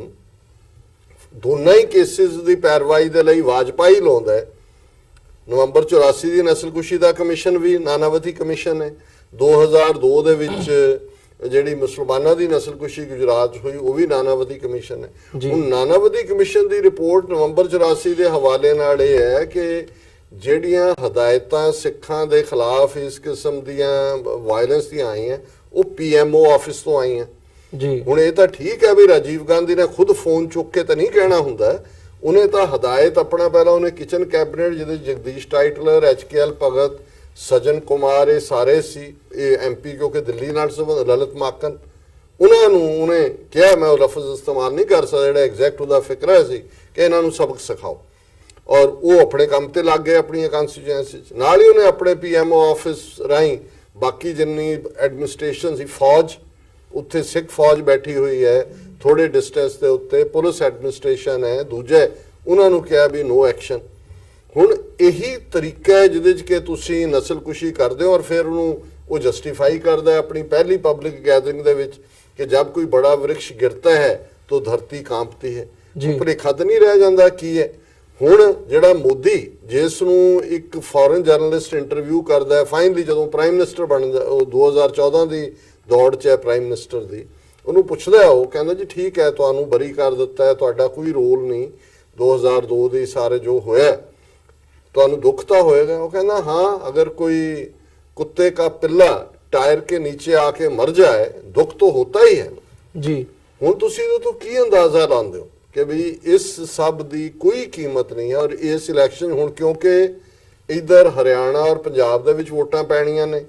ਸਿੱਖ ਵੋਟਰ ਦਿੱਲੀ ਵੀ ਉਹਦੇ 'ਚ ਹੈ, ਸਿੱਖ ਵੋਟਰ ਮੈਟਰ ਕਰਦਾ ਹੈ। All of A sudden BJP ਨੇ ਜਿਹੜਾ ਉਹ ਸਿੱਖ ਕਾਰਡ ਕੱਢਿਆ ਨਵੰਬਰ 84 ਦਾ, ਸੈਮ ਪੈਟਰੋਡਾ ਥੋੜਾ ਜਿਹਾ ਕੇਅਰਲੈਸ ਹੋ ਗਿਆ, ਨਤੀਜੇ ਦੇ ਤੌਰ ਤੇ ਬੀਜੇਪੀ ਦੇ ਹੱਥ ਫੁੱਲ ਫਲੈਜਡ ਆਇਆ। ਔਰ ਇਹ ਜਿਹੜੇ ਇਹਨਾਂ ਦੇ ਬੇਗੈਰਤ ਸਿੱਖ ਨੇ ਕਾਂਗਰਸ ਦੇ, ਉਹ ਉਹਨਾਂ ਲਈ ਵੀ ਰਾਜੀਵ ਗਾਂਧੀ ਨੂੰ ਡਿਫੈਂਡ ਕਰਨਾ ਜਿਹੜਾ ਇਸ ਵੇਲੇ ਉਹਨਾਂ ਦਾ ਧਰਮ ਬਣ ਗਿਆ। ਸੋ ਇਸ ਤੋਂ ਇਹ ਅੰਦਾਜ਼ਾ ਲਾਣਾ ਕੋਈ ਔਖਾ ਨਹੀਂ ਹੈ ਕਿ ਅੱਜ ਭਾਰਤ ਦੇ ਨਕਸ਼ੇ ਦੇ ਵਿੱਚ ਅਕਲੀਤਾਂ, ਮਾਈਨੋਰਿਟੀਜ਼, ਖਾਸ ਤੌਰ ਤੇ ਸਿੱਖ ਔਰ ਮੁਸਲਮਾਨ ਕਿਸ ਹਾਲਤ ਦੇ ਵਿੱਚ ਜੀ ਰਹੇ ਨੇ। ਔਰ ਜਦੋਂ ਸਾਨੂੰ ਬਹੁਤ ਸਾਰੇ ਜਿਹੜੇ ਨੇ ਉਹ ਸੱਚੋ ਸੱਚ ਸਾਡੇ ਫਾਰਮੈਟ ਤੇ ਵੀ ਅਦਰਵਾਈਜ਼ ਵੀ ਪੁੱਛਦੇ ਨੇ ਵੀ ਕੀ ਕੀਤਾ ਜਾਏ। ਸੋ ਮੈਂ ਸਮਝਦਾ ਹਾਂ ਵੀ ਇੱਕ ਗੱਲ ਸਾਨੂੰ ਬਿਲਕੁਲ ਇਹ ਵਾਜ਼ਿਹ ਹੈ ਔਰ ਇਸ ਦੇ ਉੱਤੇ ਸਾਨੂੰ ਕਲੀਅਰ ਹੋਣਾ ਚਾਹੀਦਾ ਹੈ ਕਿ ਸਿੱਖਾਂ ਦਾ ਖਾਸ ਤੌਰ ਤੇ ਜਦੋਂ ਤੱਕ ਅਸੀਂ ਆਪਣਾ ਮੁਲਕ ਦਰਿਆਏ ਜਮਨਾ ਤੋਂ ਵਾਘਾ ਤੱਕ ਜਿਹੜਾ ਭਾਰਤੀ ਕਬਜ਼ੇ ਥੱਲੇ ਹੈ, ਜਿੱਥੇ ਸਾਡੀ ਤਹਿਜ਼ੀਬ ਹੈ, ਜਿੱਥੇ ਕੁੱਲ ਸਿੱਖ ਆਬਾਦੀ ਦਾ ਲਗਭਗ 80% ਸਿੱਖ ਵਸਦੇ ਨੇ, ਅਸੀਂ ਆਜ਼ਾਦ ਮੁਲਕ ਖਾਲਿਸਤਾਨ ਨਹੀਂ ਬਣਾ ਲੈਂਦੇ, ਸਾਡਾ ਕੋਈ ਮਸਲਾ ਹੱਲ ਨਹੀਂ ਹੋਣਾ। ਔਰ ਇਹੀ ਅਲਟੀਮੇਟਲੀ ਮੈਸੇਜ ਮੇਰਾ ਖਿਆਲ ਹੈ ਚੋਣਾਂ ਜਦੋਂ ਨੇੜੇ ਆਉਂਦੀਆਂ ਨੇ, 34 ਸਾਲ ਤੋਂ ਇਹ ਜਿਹੜੀ ਮੁਹਾਰਨੀ ਹੈ ਇਹ ਦੁਹਰਾਈ ਜਾ ਰਹੀ ਹੈ। ਜਦੋਂ ਚੋਣਾਂ ਨੇੜੇ ਆਉਂਦੀਆਂ ਔਰ ਇਹਨਾਂ ਦੇ ਜਿਹੜੇ ਰੈਂਟਾ ਸਿੱਖ ਨੇ ਉਹ ਰੌਲਾ ਸ਼ੁਰੂ ਕਰ, ਦੇਖੋ ਜੀ ਮੋਦੀ ਨੇ ਸਪੈਸ਼ਲ ਇਨਵੈਸਟੀਗੇਟਿਵ ਟੀਮ ਬਣਾਤੀ ਜੀ, ਸੱਜਣ ਕੁਮਾਰ ਨੂੰ ਉਮਰ ਕੈਦ ਕਰਤੀ ਜੀ, ਉਹ ਤਰਲੋਕਪੁਰੀ ਵਾਲੇ 15 ਦੇ 15 ਛੱਡ ਦਿੱਤੇ ਨੇ ਸੁਪਰੀਮ ਕੋਰਟ ਨੇ। ਇਹੀ ਹਾਲ ਸੱਜਣ ਕੁਮਾਰ ਦਾ ਹੋਣਾ ਹੈ ਔਰ ਹਜ਼ਾਰਾਂ ਬੰਦੇ ਮਾਰੇ ਗਏ। ਤੁਸੀਂ ਕਿਹੜੀ ਗੱਲ ਨੂੰ ਸੈਲੀਬ੍ਰੇਟ ਕਰ ਰਹੇ ਹੋ ਕਿ ਜੀ ਮੋਦੀ ਨੇ ਬਹੁਤ ਇਨਸਾਫ ਦੇ ਦਿੱਤਾ। ਸੋ ਇਹ ਬੈਠ ਕੇ ਆਪਣੇ ਡਰਾਇੰਗ ਰੂਮਾਂ 'ਚ ਔਰ ਦੂਸਰਿਆਂ 'ਚ ਹੱਸਦੇ ਨੇ ਕਿ ਜੀ ਇਹ ਆਪਣੇ ਆਪ ਨੂੰ ਬੜੇ ਮਾਰਸ਼ਲ ਕਹਿੰਦੇ ਸੀ, ਬੜੇ ਲਿਬਰੇਟਰ ਕਹਿੰਦੇ ਸੀ, ਅਸੀਂ ਤੁਹਾਨੂੰ ਆਜ਼ਾਦੀ ਲੈ ਕੇ ਦਿੱਤੀ, ਅਸੀਂ ਤੁਹਾਡੀਆਂ ਧੀਆਂ ਭੈਣਾਂ ਨੂੰ ਜਿਹੜਾ ਉਹ ਗਜ਼ਨੀ ਔਰ ਉੱਥੋਂ ਛੁਡਾ ਕੇ ਲਿਆਂਦਾ। ਅੱਜ ਇਹਨਾਂ ਦਾ ਹਾਲ ਦੇਖ ਲਓ, ਅਸੀਂ ਇਹਨਾਂ ਦਾ ਹਾਲ ਕੀ ਕੀਤਾ ਔਰ ਅੱਜ ਇਹਨੂੰ ਹੀ ਗੁਲਾਮੀ ਕਹਿੰਦੇ ਨੇ ਜੀ। ਮਲਿਕ ਸਾਹਿਬ, ਜਿਵੇਂ ਡਾਕਟਰ ਸਾਹਿਬ ਨੇ ਗੱਲ ਕੀਤੀ ਹੈ ਤੇ ਓਵਰਆਲ ਘੱਟ ਗਿਣਤੀਆਂ ਦੇ ਹਵਾਲੇ ਨਾਲ ਕੀ ਜਿਹੜੇ ਹਿਊਮਨ ਰਾਈਟਸ ਨੇ ਘੱਟ ਗਿਣਤੀਆਂ ਦੇ ਇੰਟਰਸਟ ਨੇ, ਉਹ ਸਿੱਖ ਹੋਣ, ਮੁਸਲਮਾਨ ਹੋਣ, ਈਸਾਈ ਹੋਣ ਭਾਰਤ ਦੇ ਵਿੱਚ, ਉਹਨਾਂ ਦੇ ਜਿਹੜੇ ਰਾਈਟਸ ਨੇ ਕੀ ਉਹ ਬਸ ਇੱਕ ਮਹਿਜ਼ ਫੁੱਟਬਾਲ ਬਣ ਕੇ ਰਹਿ ਗਏ ਆ ਭਾਰਤ ਦੇ ਵਿੱਚ, ਜਾਂ ਇਹਦਾ ਕੀ ਭਵਿੱਖ ਦੇਖਦੇ ਹੋ? ਦੇਖੋ, ਅਗਰ ਤੁਸੀਂ ਇਹ ਜਿਹੜੇ ਇਲੈਕਸ਼ਨ 19 ਮਈ ਨੂੰ ਪੰਜਾਬ ਦੇ ਅੰਦਰ ਹੋ ਰਹੇ ਆ, ਇਹਦੇ ਰਿਜ਼ਲਟ ਦੇਖੋ ਤੇ ਮੈਜੋਰਿਟੀ ਕਾਂਗਰਸ ਜਿੱਤ ਰਹੀ ਆ। ਤੇ ਕਾਂਗਰਸ ਉਹ ਜਮਾਤ ਸੀ ਜਦੋਂ ਨਵੰਬਰ 84 ਜਿਹੜੀ ਆ ਉਹ ਤੇ ਉਸ ਵੇਲੇ ਜਿਹੜੀ ਜਮਾਤ ਸੀ ਉਹ ਵੀ ਕਾਂਗਰਸ ਸੀ। ਅਗਰ ਕਾਂਗਰਸ ਇਸ ਇਲੈਕਸ਼ਨ ਨੂੰ ਜਿੱਤ ਰਹੀ ਹੈ ਤੇ ਪੰਜਾਬ ਦੇ ਆਵਾਮ ਨੂੰ ਨੀਂਦ ਤੋਂ ਬੇਦਾਰ ਹੋਣ ਵਾਸਤੇ ਲੱਗਦਾ ਹੋਰ ਟਾਈਮ ਚਾਹੀਦਾ ਹੈ। ਜਿੱਥੇ ਕਾਂਗਰਸ ਮੈਜੋਰਿਟੀ 13 ਸੀਟਾਂ ਦੇ ਅੰਦਰ ਪੰਜਾਬ ਦੇ ਲੈਂਦੇ ਨਜ਼ਰ ਆ ਰਹੀ ਆ, ਚਾਹੇ ਤੁਸੀਂ ਦੇਖੋ ਗੁਰਦਾਸਪੁਰ ਦੀ ਸੀਟ ਹੋਏ ਜਿੱਥੇ ਸਨੀ ਡੇਵਲ ਨੂੰ ਲੈ ਕੇ ਆਏ, ਲੇਕਿਨ ਸੁਨੀਲ ਝਾਕੜ ਜਿਹੜਾ ਹੈ ਉਹ ਜਿੱਦਾਂ ਨਜ਼ਰ ਆ ਰਿਹਾ। ਫਰੀਦਕੋਟ ਦੀ ਸੀਟ ਕਾਂਗਰਸ ਦਾ ਜਿੱਦੀ ਨਜ਼ਰ ਆ ਰਹੀ ਹੈ। ਇੱਥੇ ਕਿ ਹਰਸਿਮਰਤ ਕੌਰ ਦੇ ਸਾਹਮਣੇ ਰਾਜਾ ਵੜੰਗ ਜਿਹੜਾ ਹੈ ਅਮਰਿੰਦਰ ਸਿੰਘ ਜੀ, ਉਹ ਜਿੱਦਾਂ ਨਜ਼ਰ ਆ ਰਿਹਾ। ਬਲਕਿ ਇਹ ਦੇਖੋ ਕਿ ਮੈਂ ਇਹ ਦੇਖਿਆ ਕਿ ਉਹਦੀ ਜਿਹੜੀ ਘਰ ਵਾਲੀ ਹੈ ਰਾਜਾ ਵੜੰਗ ਦੀ, ਅਮਰਤਾ ਵੜੰਗ, ਉਹ ਜਿਸ ਕਿਸਮ ਦੀ ਕੰਪੇਨ ਚਲਾ ਰਹੀ ਹੈ ਪੰਜਾਬ ਦੇ ਅੰਦਰ, ਤੇ ਨਜ਼ਰ ਇਹ ਆ ਰਿਹਾ ਹੈ ਕਿ ਜਾਂ ਤੇ ਲੋਕਾਂ ਨੂੰ ਭੁੱਲਣ ਦੀ ਆਦਤ ਹੈ, ਉਸ ਨਾਲ ਸਾਡੇ ਪੰਜਾਬੀਆਂ ਨੂੰ ਇਤਿਹਾਸ ਭੁੱਲਣ ਦੀ ਬਹੁਤ ਪੁਰਾਣੀ ਬਿਮਾਰੀ ਹੈ। ਤੇ ਛੋਟੀ ਗਿਣਤੀਆਂ ਦੇ ਨਾਲ ਅਸੀਂ ਜਿੰਨੇ ਵੀ ਇੱਥੇ ਟਾਕਰੇ ਤੇ ਜਿੰਨੀ ਵੀ ਇੱਥੇ ਇਹ ਸੋਚ ਵਿਚਾਰ ਕਰ ਲਈਏ, ਆਪਣੀ ਯਾਨੀ ਜੋ ਵੀ ਸਾਡੇ ਕੋਲ ਸੋਚ ਹੈ ਉਹ ਅਸੀਂ ਆਪਣੇ ਦਰਸ਼ਕਾਂ ਨੂੰ ਦੱਸ ਦਈਏ, ਲੇਕਿਨ ਛੋਟੀ ਗਿਣਤੀ ਵਾਲਿਆਂ ਦਾ ਹਾਲ ਹਿੰਦੁਸਤਾਨ ਦੇ ਅੰਦਰ ਜਿਹੜਾ ਹੈ ਉਹ ਕੋਈ ਅੱਛਾ ਨਜ਼ਰ ਨਹੀਂ ਆ ਰਿਹਾ। ਉਹਦੀ ਵਜ੍ਹਾ ਹੈ ਕਿ ਉਹ ਆਪ ਹਿੱਸਿਆਂ ਦੇ ਅੰਦਰ ਵੱਡੇ ਹੋਏ ਆ। ਸਿਰਫ ਕਸ਼ਮੀਰ ਨੂੰ ਛੱਡ ਕੇ ਜਾਂ ਪੰਜਾਬ ਨੂੰ ਛੱਡ ਕੇ ਜਿੰਨਾ ਵੀ ਹੈ ਉੱਥੇ ਸਾਰੇ ਉਹ ਤਕਸੀਮ ਆ। ਮੁਸਲਮਾਨ ਜਿਹੜਾ ਹੈ ਉਹ ਸਭ ਤੋਂ ਜ਼ਿਆਦਾ ਉੱਥੇ ਮੈਂ ਸਮਝਦਾ ਕਿ ਵਿਕਟਿਮਾਈਜ਼ ਹੋ ਰਿਹਾ, ਕਿਉਂਕਿ ਉਹਨਾਂ ਨੇ ਉੱਥੇ ਉੱਠਣ ਦੀ ਕੋਸ਼ਿਸ਼ ਨਹੀਂ ਕੀਤੀ। ਉਹਨਾਂ ਨੇ ਇਹ ਕੋਸ਼ਿਸ਼ ਕੀਤੀ ਕਿ ਉਹ ਕਾਂਗਰਸ ਜਾਂ ਬੀਜੇਪੀ ਦੇ ਜਿਹੜੇ ਸਪੋਕ ਪਰਸਨ ਬਣੇ ਹੋਏ ਆ ਮੁਖਤਾਰ ਨਕਵੀ ਜੇ, ਉਹ ਉਹਨਾਂ ਦੀ ਆਪਣੀ ਕੀ ਮੁਸਲਮਾਨਾਂ ਦੇ ਅੰਦਰ ਯਾਨੀ ਵਰਥ ਹੈ, ਲੇਕਿਨ ਉਹ ਇਹ ਸਮਝਦੇ ਆ ਕਿ ਇਹ ਈਸਟ ਇੰਡੀਆ ਕੰਪਨੀਆਂ, ਇਹ ਦੋਵੇਂ ਜਮਾਤਾਂ, ਇਹਨਾਂ ਦੇ ਨਾਲ ਵਜ਼ੀਫੇ ਅਗਰ ਸਾਡੇ ਲੱਗੇ ਰਹਾਂਗੇ ਤੇ ਸਾਨੂੰ ਸਰ ਦਾ ਖਿਤਾਬ ਮਿਲ ਜਾਏਗਾ, ਜਿਹਨੂੰ ਉਰਦੂ ਦੇ ਅੰਦਰ ਸ਼ਮਸੁਲ ਉਲਮਾ ਕਹਿੰਦੇ ਸੀ। ਤੇ ਇਹਦੇ ਅੰਦਰ ਹੀ ਮੁਸਲਮਾਨ ਜੀ ਰਿਹਾ ਹੈ। ਲੇਕਿਨ ਪੰਜਾਬ ਨੂੰ ਤੇ ਕਸ਼ਮੀਰ ਨੂੰ ਛੱਡ ਕੇ ਬਾਕੀ ਜਿਹੜੀ ਵੀ ਛੋਟੀ ਗਿਣਤੀਆਂ ਜਿੱਥੇ ਵੀ ਹਿੰਦੁਸਤਾਨ ਦੇ ਅੰਦਰ ਵਸਦੀਆਂ, ਉਹਨਾਂ ਦਾ ਕਿਰਦਾਰ ਇੱਕ ਵੋਟ ਪਾਉਣ ਵਾਲਾ ਤੇ ਹੋ ਸਕਦਾ ਹੈ, ਲੇਕਿਨ ਉਹਦੇ ਇਲਾਵਾ ਉਹਨਾਂ ਨੂੰ ਕੋਈ ਇਖਤਿਆਰ ਨਹੀਂ ਆ। ਜਦੋਂ ਵੀ ਆਵਾਜ਼ ਉਠਾਉਂਦੇ ਆ ਉਹਨਾਂ ਨੂੰ ਕੁੱਟਿਆ ਜਾਂਦਾ ਹੈ। ਤੇ ਹੁਣ ਤੇ ਜਿਸ ਕਿਸਮ ਦਾ ਮਾਹੌਲ 2014 ਦੇ ਬਾਅਦ ਮੋਦੀ ਨੇ ਬਣਾਇਆ ਹੈ, ਤੇ ਉਹਦੀ ਵਜ੍ਹਾ ਨਾਲ ਮੈਂ ਨਹੀਂ ਸਮਝਦਾ ਕਿ ਉਹ ਸਸਟੇਨ ਕਰ ਸਕਦੇ ਆ। ਤੇ ਜਿਸਾ ਡਾਕਟਰ ਸਾਹਿਬ ਨੇ ਫਰਮਾਇਆ ਕਿ ਨਾਨਾਵਤੀ ਰਿਪੋਰਟ, ਤੇ ਫਿਰ ਇਹ ਜਿਹੜੀ ਔਰ ਮਜ਼ੇ ਦੀ ਗੱਲ ਹੈ ਕਿ ਨਵੰਬਰ 84 ਤੇ ਮੁਸਲਮਾਨਾਂ ਦਾ ਜਿਹੜੀ ਐਥਨਿਕ ਕਲੀਨਜ਼ਿੰਗ ਹੋਈ ਸੀ ਗੁਜਰਾਤ ਦੇ ਅੰਦਰ, ਉਸ ਵੇਲੇ ਚੀਫ ਮਿਨਿਸਟਰ ਗੁਜਰਾਤ ਦਾ ਮੋਦੀ ਸੀ। ਜੀ। ਉਹ ਦੋਵੇਂ ਜਮਾਤਾਂ ਇਹ ਦੱਸ ਰਹੀਆਂ ਕਿ ਅਸੀਂ ਤੁਹਾਡੇ ਜਿਹੜੇ ਹੈ ਨਾ ਤਾਂ ਯਾਨੀ ਸਪੋਕ ਪਰਸਨ ਆ, ਇੱਕ ਪਾਸੇ ਬੀਜੇਪੀ ਜਿਹੜੀ ਆ ਉਹ ਹੱਥੋਂ ਹੱਥ ਲੈ ਰਹੀ ਆ ਕਾਂਗਰਸ ਨੂੰ ਪੰਜਾਬ ਦੇ ਅੰਦਰ ਨਵੰਬਰ 84 ਦੇ ਮੁੱਦਿਆਂ ਤੇ, ਦੂਜੇ ਪਾਸੇ ਇਹ ਜਿਹੜੇ ਆ ਕੈਪਟਨ ਅਮਰਿੰਦਰ ਸਿੰਘ ਇਹਨਾਂ ਦੀ ਜਿਹੜੀ ਬਿਆਨਬਾਜ਼ੀ ਹੈ ਉਹ ਯਾਨੀ ਦੇਖ ਕੇ ਤੇ ਲੱਗਦਾ ਇਹ ਹੈ ਕਿ ਇਹ ਸਾਰੇ ਜਿਹੜੇ ਆ ਮੈਂ ਕਿਹਾ ਕਿ ਇੱਕੋ ਹੀ ਸਿੱਕੇ ਦੇ ਦੋ ਰੁੱਖ ਆ। ਕਿ ਉਹ ਇਹਨਾਂ ਨੇ ਵੀ ਯਾਨੀ ਵਾਰੀਆਂ ਅਲੱਗ ਕੀਤਾ ਹੈ ਕਿ ਇੱਕ ਵਾਰੀ ਤੁਹਾਡੀ ਇੱਕ ਵਾਰੀ ਸਾਡੀ, ਬਸ ਇਹ ਗੱਲ ਹੈ। ਇਸ ਤੋਂ ਜ਼ਿਆਦਾ ਛੋਟੀ ਗਿਣਤੀਆਂ ਜਦੋਂ ਤੱਕ ਆਪ ਜਾਗਰੂਕ ਨਹੀਂ ਹੋਣਗੀਆਂ ਉਹ ਇਸੇ ਤਰ੍ਹਾਂ ਉਹਨਾਂ ਨੂੰ ਉੱਥੇ ਕੁੱਟਿਆ ਜਾਏਗਾ। ਜੀ ਸਾਡਾ ਸਮਾਂ ਨਹੀਂ ਇਜਾਜ਼ਤ ਦਿੰਦਾ, ਟੌਪਿਕ ਕੁਝ ਹੋਰ ਵੀ ਸੀ, ਪਰ ਜਾਂਦੇ ਜਾਂਦੇ ਮੈਂ ਆਉਣ ਵਾਲਾ ਜਿਹੜਾ ਸੰਡੇ ਹੈ 12 ਮਈ ਦਾ ਉਦਣ ਮਦਰਸ ਡੇ ਹੈ, ਸੋ ਮਾਵਾਂ ਨੂੰ ਦੁਨੀਆ ਭਰ ਦੇ ਵਿੱਚ ਸਾਡੇ ਧਰਮਾਂ ਦੇ ਵਿੱਚ ਵੀ ਇੱਕ ਖਾਸ ਥਾਂ ਹੈ ਮਾਂ ਦੀ। ਸੋ ਜਾਂਦੇ ਜਾਂਦੇ ਇੱਕ ਮੈਸੇਜ ਤੁਹਾਡੇ ਵੱਲੋਂ ਮਦਰਸ ਡੇ ਦੇ ਮੁਤਲਕ ਉਹਨੂੰ ਮੁੱਖ ਰੱਖਦਿਆਂ ਅਖੀਰਲੇ 1-2 ਮਿੰਟ। ਦੇਖੋ ਐਨਾ ਮੈਰੀ ਜਰਵਿਸ 1864 ਦੇ ਅੰਦਰ ਗਾਲਬਨ ਪੈਦਾ ਹੋਈ ਸੀ ਅਮਰੀਕਾ ਦੇ ਅੰਦਰ, ਵੈਸਟ ਵਰਜੀਨੀਆ ਦੇ ਅੰਦਰ। ਉਹਨੇ ਕੋਸ਼ਿਸ਼ ਕੀਤੀ ਕਿਉਂਕਿ ਸਿਵਲ ਉਹ ਬੇਸਿਕਲੀ ਸਮਾਜ ਸੇਵਕ ਕੁੜੀ ਸੀ ਜਿਹਨੇ ਸਿਵਲ ਵਾਰ ਜਦੋਂ ਹੋਈ ਉਸ ਵੇਲੇ ਦੋਵੇਂ ਪਾਸੇ ਦੇ ਫੌਜੀਆਂ ਦੀ ਉਹ ਟੇਕ ਕੇਅਰ ਕਰਦੀ ਸੀ ਤੇ ਆਪਣੇ ਮਹੱਲੇ ਆਪਣੇ ਇਲਾਕੇ ਦੇ ਅੰਦਰ ਉਹ ਸਫਾਈ ਵਾਸਤੇ ਕਿਉਂਕਿ ਪੋਲੂਸ਼ਨ ਬਹੁਤ ਸੀ ਉਹਦੇ ਵਾਸਤੇ ਕੰਮ ਕਰਦੀ ਸੀ ਤੇ ਉਹਨੇ ਆਪਣੀ ਮਾਂ ਨੂੰ ਦੇਖਿਆ, ਉਹਦੇ ਪਿਓ ਦਾ ਧਿਆਨ ਯਾਨੀ ਫੌਜਗੀ ਜਿਹੜੀ ਆ ਉਹ ਉਹਦੇ ਬਚਪਨ ਦੇ ਅੰਦਰ ਹੋ ਗਈ ਸੀ ਤੇ ਉਹਨੇ ਆਪਣੀ ਮਾਂ ਨੂੰ ਕੰਮ ਕਰਦੇ ਵੇਖਿਆ ਕਿਸ ਤਰ੍ਹਾਂ ਉਹਨੇ ਸਿਵਲ ਵਾਰ ਤੇ ਉਸ ਜ਼ਮਾਨੇ ਦੇ ਔਰਤਾਂ ਦੇ ਹਕੂਕ ਵਾਸਤੇ ਕੰਮ ਕੀਤਾ। 1908 ਦੇ ਅੰਦਰ ਵੈਸਟ ਵਰਜੀਨੀਆ ਦੇ ਅੰਦਰ ਮਦਰਸ ਡੇ ਵਾਸਤੇ ਉਹਨੇ ਕੋਸ਼ਿਸ਼ ਕੀਤੀ ਇਹਨਾਂ ਨੇ ਤੇ ਉਹਦੇ ਬਾਅਦ ਐਨਾ ਜਰਵਿਸ ਨੇ ਤੇ 1914 ਦੇ ਅੰਦਰ ਅਮਰੀਕਾ ਦੇ ਜਿਹੜੇ ਪ੍ਰੈਜ਼ੀਡੈਂਟ ਸੀ ਵੁਡਰੋ ਵਿਲਸਨ ਉਹਨਾਂ ਨੇ ਯਾਨੀ ਇੱਕ ਡਿਕਲੇਰੇਸ਼ਨ ਮਨਜ਼ੂਰ ਕੀਤਾ ਤੇ ਉਹਦੇ ਬਾਅਦ ਜਿਹਨੂੰ ਪੰਜਾਬੀ ਦੇ ਅੰਦਰ ਕਹਿੰਦੇ ਕਿ ਮਾਵਾਂ ਠੰਡੀਆਂ ਛਾਵਾਂ ਕਿ ਮਾਂ ਔਰ ਇਹ ਵਾਹਿਦ ਲਫ਼ਜ਼ ਹੈ ਜਿਹੜਾ ਹਰ ਨਸਲ ਹਰ ਮਜ਼ਹਬ ਦੇ ਅੰਦਰ ਜਦੋਂ ਬੱਚਾ ਪੈਦਾ ਹੁੰਦਾ ਤੇ ਪਹਿਲਾ ਜਿਹੜਾ ਸ਼ਬਦ ਉਹਦੇ ਮੂੰਹ ਤੋਂ ਨਿਕਲਦਾ ਉਹ ਮਾਂ ਦਾ ਨਿਕਲਦਾ ਹੈ ਤੇ ਸਾਡੇ ਯਾਨੀ ਚੂੰਕਿ ਰਮਜ਼ਾਨ ਦਾ ਮਹੀਨਾ ਹੈ ਤੇ ਅੱਲਾਹ ਤਾਲਾ ਨੇ ਸਾਡੇ ਯਾਨੀ ਕਿਹਾ ਕਿ ਮਾਂ ਜਿਹੜੀ ਜੇ ਜੰਨਤ ਜਿਹੜੀ ਆ ਉਹ ਮਾਂ ਦੇ ਪੈਰਾਂ ਦੇ ਥੱਲੇ ਆ ਤੇ ਇਸ ਤੋਂ ਵੱਡੀ ਮਾਂ ਦੀ ਅਗਰ ਰੱਬ ਇਹ ਗੱਲ ਕਰ ਰਿਹਾ ਹੈ ਤੇ ਫਿਰ ਮੈਂ ਸਮਝਦਾ ਕਿ ਇਹ ਜਿਹੜਾ ਦਿਨ ਆ ਰਿਹਾ ਹੈ ਸਿਰਫ ਹੁਣ ਅਮਰੀਕਨ ਮਦਰਸ ਡੇ ਨਹੀਂ ਰਹਿ ਗਿਆ, ਇਹ ਦੁਨੀਆ ਦੇ ਅੰਦਰ ਜਿਹੜੀ ਵੀ ਅੱਛੀ ਚੀਜ਼ਾਂ ਉਹ ਅਸੀਂ ਅਮਰੀਕਾ ਦੇ ਅੰਦਰ ਜਾਂ ਕੈਨੇਡਾ ਦੇ ਅੰਦਰ ਅਸੀਂ ਅਡਾਪਟ ਕੀਤੀਆਂ। ਯਾਨੀ ਇਸ ਦਿਨ ਨੂੰ ਮੈਂ ਕਹਾਂਗਾ ਕਿ ਇਤਵਾਰ ਵਾਲੇ ਦਿਨ तमाम ਲੋਕ ਆਪਣੀ ਮਾਵਾਂ ਦੇ ਕੋਲ ਜਾਣ ਜਾਂ ਅਗਰ ਹਿੰਦੂ ਜਾਂ ਪੰਜਾਬ ਦੇ ਅੰਦਰ ਆ ਜਾਂ ਪਾਕਿਸਤਾਨ ਦੇ ਕਾਲ ਕਰਕੇ ਉਹਨਾਂ ਦੀ ਖੈਰੀਅਤ ਪਤਾ ਕਰਨ। ਯਕੀਨ ਕਰੋ ਕਿ ਰੱਬ ਦੇ ਬਾਅਦ ਬੁਰੇ ਵੇਲੇ ਤੇ ਜਦੋਂ ਕੋਈ ਯਾਦ ਆਂਦਾ ਹੈ ਤੇ ਫਿਰ ਉਹ ਤੁਹਾਨੂੰ ਤੁਹਾਡਾ ਪਿਓ ਜਾਂ ਤੁਹਾਡੀ ਮਾਂ ਯਾਦ ਆਂਦੀ ਹੈ ਤੇ ਮੈਂ ਸਮਝਦਾ ਕਿ ਮਦਰਸ ਡੇ ਜਿਹੜਾ ਹੈ ਉਹ ਇੱਕ ਉਹਦਾ ਕਿਸੇ ਧਰਮ ਤੋਂ ਕੋਈ ਤਾਲੁਕ ਨਹੀਂ ਆ। ਇਹ ਐਨਾ ਜਰਵਿਸ ਦੀ ਉਹ ਇੱਕ ਸੋਚ ਸੀ ਜਿਹੜੀ ਆਪਣੀ ਮਾਂ ਨੂੰ ਉਹ ਇੱਕ ਟ੍ਰਿਬਿਊਟ ਤੇ ਸ਼ਰਧਾਂਜਲੀ ਦੇਣਾ ਚਾਹੁੰਦੀ ਸੀ ਤੇ ਆਓ ਅਸੀਂ ਇਸ ਅਜ਼ੀਮ ਦਿਨ ਨੂੰ ਇੱਕ ਅਜ਼ੀਮ ਮਾਂ ਨੂੰ ਸਾਰਿਆਂ ਦੀ ਮਾਵਾਂ ਤੇ ਸਾਂਝੀਆਂ ਹੁੰਦੀਆਂ ਅਸੀਂ ਟ੍ਰਿਬਿਊਟ ਕਰੀਏ ਤੇ TV 84 तमाम ਦੁਨੀਆ ਦੇ ਉਹ तमाम ਦਰਸ਼ਕ ਸਰੋਤੇ ਤੇ ਨਾਜ਼ਰੀਨ ਜਿਹੜਾ ਇਹ ਪ੍ਰੋਗਰਾਮ ਦੇਖ ਰਹੇ ਆ ਉਹਨਾਂ ਨੂੰ ਹੈਪੀ ਮਦਰਸ ਡੇ। ਜੀ ਡਾਕਟਰ ਸਾਹਿਬ ਤੁਹਾਡਾ ਅਖੀਰ ਦੇ ਵਿੱਚ। ਦੇਖੋ ਅੰਗਰੇਜ਼ੀ ਦੇ ਵਿੱਚ ਇੱਕ ਅਖਾਣ ਹੈ ਕਿ ਰੱਬ ਲਈ ਹਰ ਥਾਂ ਪਹੁੰਚਣਾ ਸ਼ਾਇਦ ਔਖਾ ਸੀ, ਇਸ ਲਈ ਉਸ ਨੇ ਮਾਂ ਨੂੰ ਬਣਾਇਆ ਔਰ ਮਾਂ ਦੇ ਵਿੱਚ ਉਹ ਸਭ ਕੁਝ ਹੈ ਜੋ ਰੱਬ ਦੇ ਵਿੱਚ ਹੈ। ਔਰ ਗੁਰਬਾਣੀ ਸਾਡਾ ਐਟਰਨਲ ਗੁਰੂ ਹੈ ਗੁਰੂ ਗ੍ਰੰਥ ਸਾਹਿਬ ਔਰ ਉਹਦੇ 'ਚ ਇੱਕ ਸ਼ਬਦ ਹੈ ਜਿਹਦੇ 'ਚ ਇਹ ਫਰਮਾਇਆ ਕਿ ਸੁਤ ਅਪਰਾਧ ਕਰਤ ਹੈ ਜੇਤੇ ਜਨਨੀ ਚੀਤ ਨ ਰਾਖਸ ਤੇਤੇ ਰਾਮਈਆ ਹੋਂ ਬਾਰਕ ਤੇਰਾ ਕਾਹੇ ਨਾ ਖੰਡਸ ਅਵਗੁਣ ਮੇਰਾ। ਜਿਸ ਦਾ ਮਤਲਬ ਹੈ ਰੱਬ ਨੂੰ ਐਡਰੈਸ ਕਰਕੇ ਕਿਹਾ ਹੈ ਕਿ ਹੇ ਰੱਬਾ ਤੂੰ ਮੇਰੀ ਮਾਂ ਵਰਗਾ ਕਿਉਂ ਨਹੀਂ ਹੋ ਜਾਂਦਾ, ਕਿਉਂਕਿ ਮੈਂ ਜਾਂ ਕੋਈ ਵੀ ਬੱਚਾ ਬੱਚੀ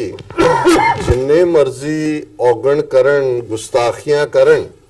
ਮਾਂ ਤਾਂ ਕਦੇ ਉਹਦਾ ਹਿਸਾਬ ਨਹੀਂ ਰੱਖਦੀ, ਮਾਂ ਤਾਂ ਮੁਆਫ ਕਰ ਦਿੰਦੀ ਹੈ ਤੇ ਤੂੰ ਮੈਨੂੰ ਮੁਆਫ ਕਿਉਂ ਨਹੀਂ ਕਰਦਾ, ਤੂੰ ਕਿਉਂ ਨਹੀਂ ਮੇਰੀ ਮਾਂ ਵਰਗਾ ਹੋ ਜਾਂਦਾ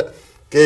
ਤੂੰ ਮੈਨੂੰ ਮੁਆਫ ਕਰ ਦੇ ਮੈਂ ਜਿੰਨੇ ਵੀ ਗੁਨਾਹ ਕੀਤੇ ਨੇ। ਸੋ ਮੈਂ ਸਮਝਦਾ ਇਹ ਤਾਂ ਰੂਹਾਨੀਅਤ ਦੀ ਦੁਨੀਆ ਜਾਂ ਜਿਵੇਂ ਮਲਕ ਸਾਹਿਬ ਨੇ ਦੱਸਿਆ ਇਸਲਾਮ ਦੇ ਵਿੱਚ ਕਿ ਜਿਹੜੀ ਜੰਨਤ ਹੈ ਉਹ ਮਾਂ ਦੇ ਪੈਰਾਂ ਥੱਲੇ ਹੈ, ਇਸ 'ਚ ਕੋਈ ਸ਼ੱਕ ਨਹੀਂ। ਹੁਣ ਜੇ ਸਮਾਜਿਕ ਆਸਪੈਕਟਸ ਦੇਖੀਏ ਮੈਂ ਇਹ ਗੱਲ ਦੁੱਖ ਨਾਲ ਕਹਿ ਰਿਹਾ ਕਿ ਜਿੱਥੇ ਅਸੀਂ ਇਸ ਮਗਰਬੀ ਤਹਿਜ਼ੀਬ ਦੀਆਂ ਚੰਗੀਆਂ ਚੀਜ਼ਾਂ ਦੀ ਤਾਰੀਫ ਕਰਦੇ ਹਾਂ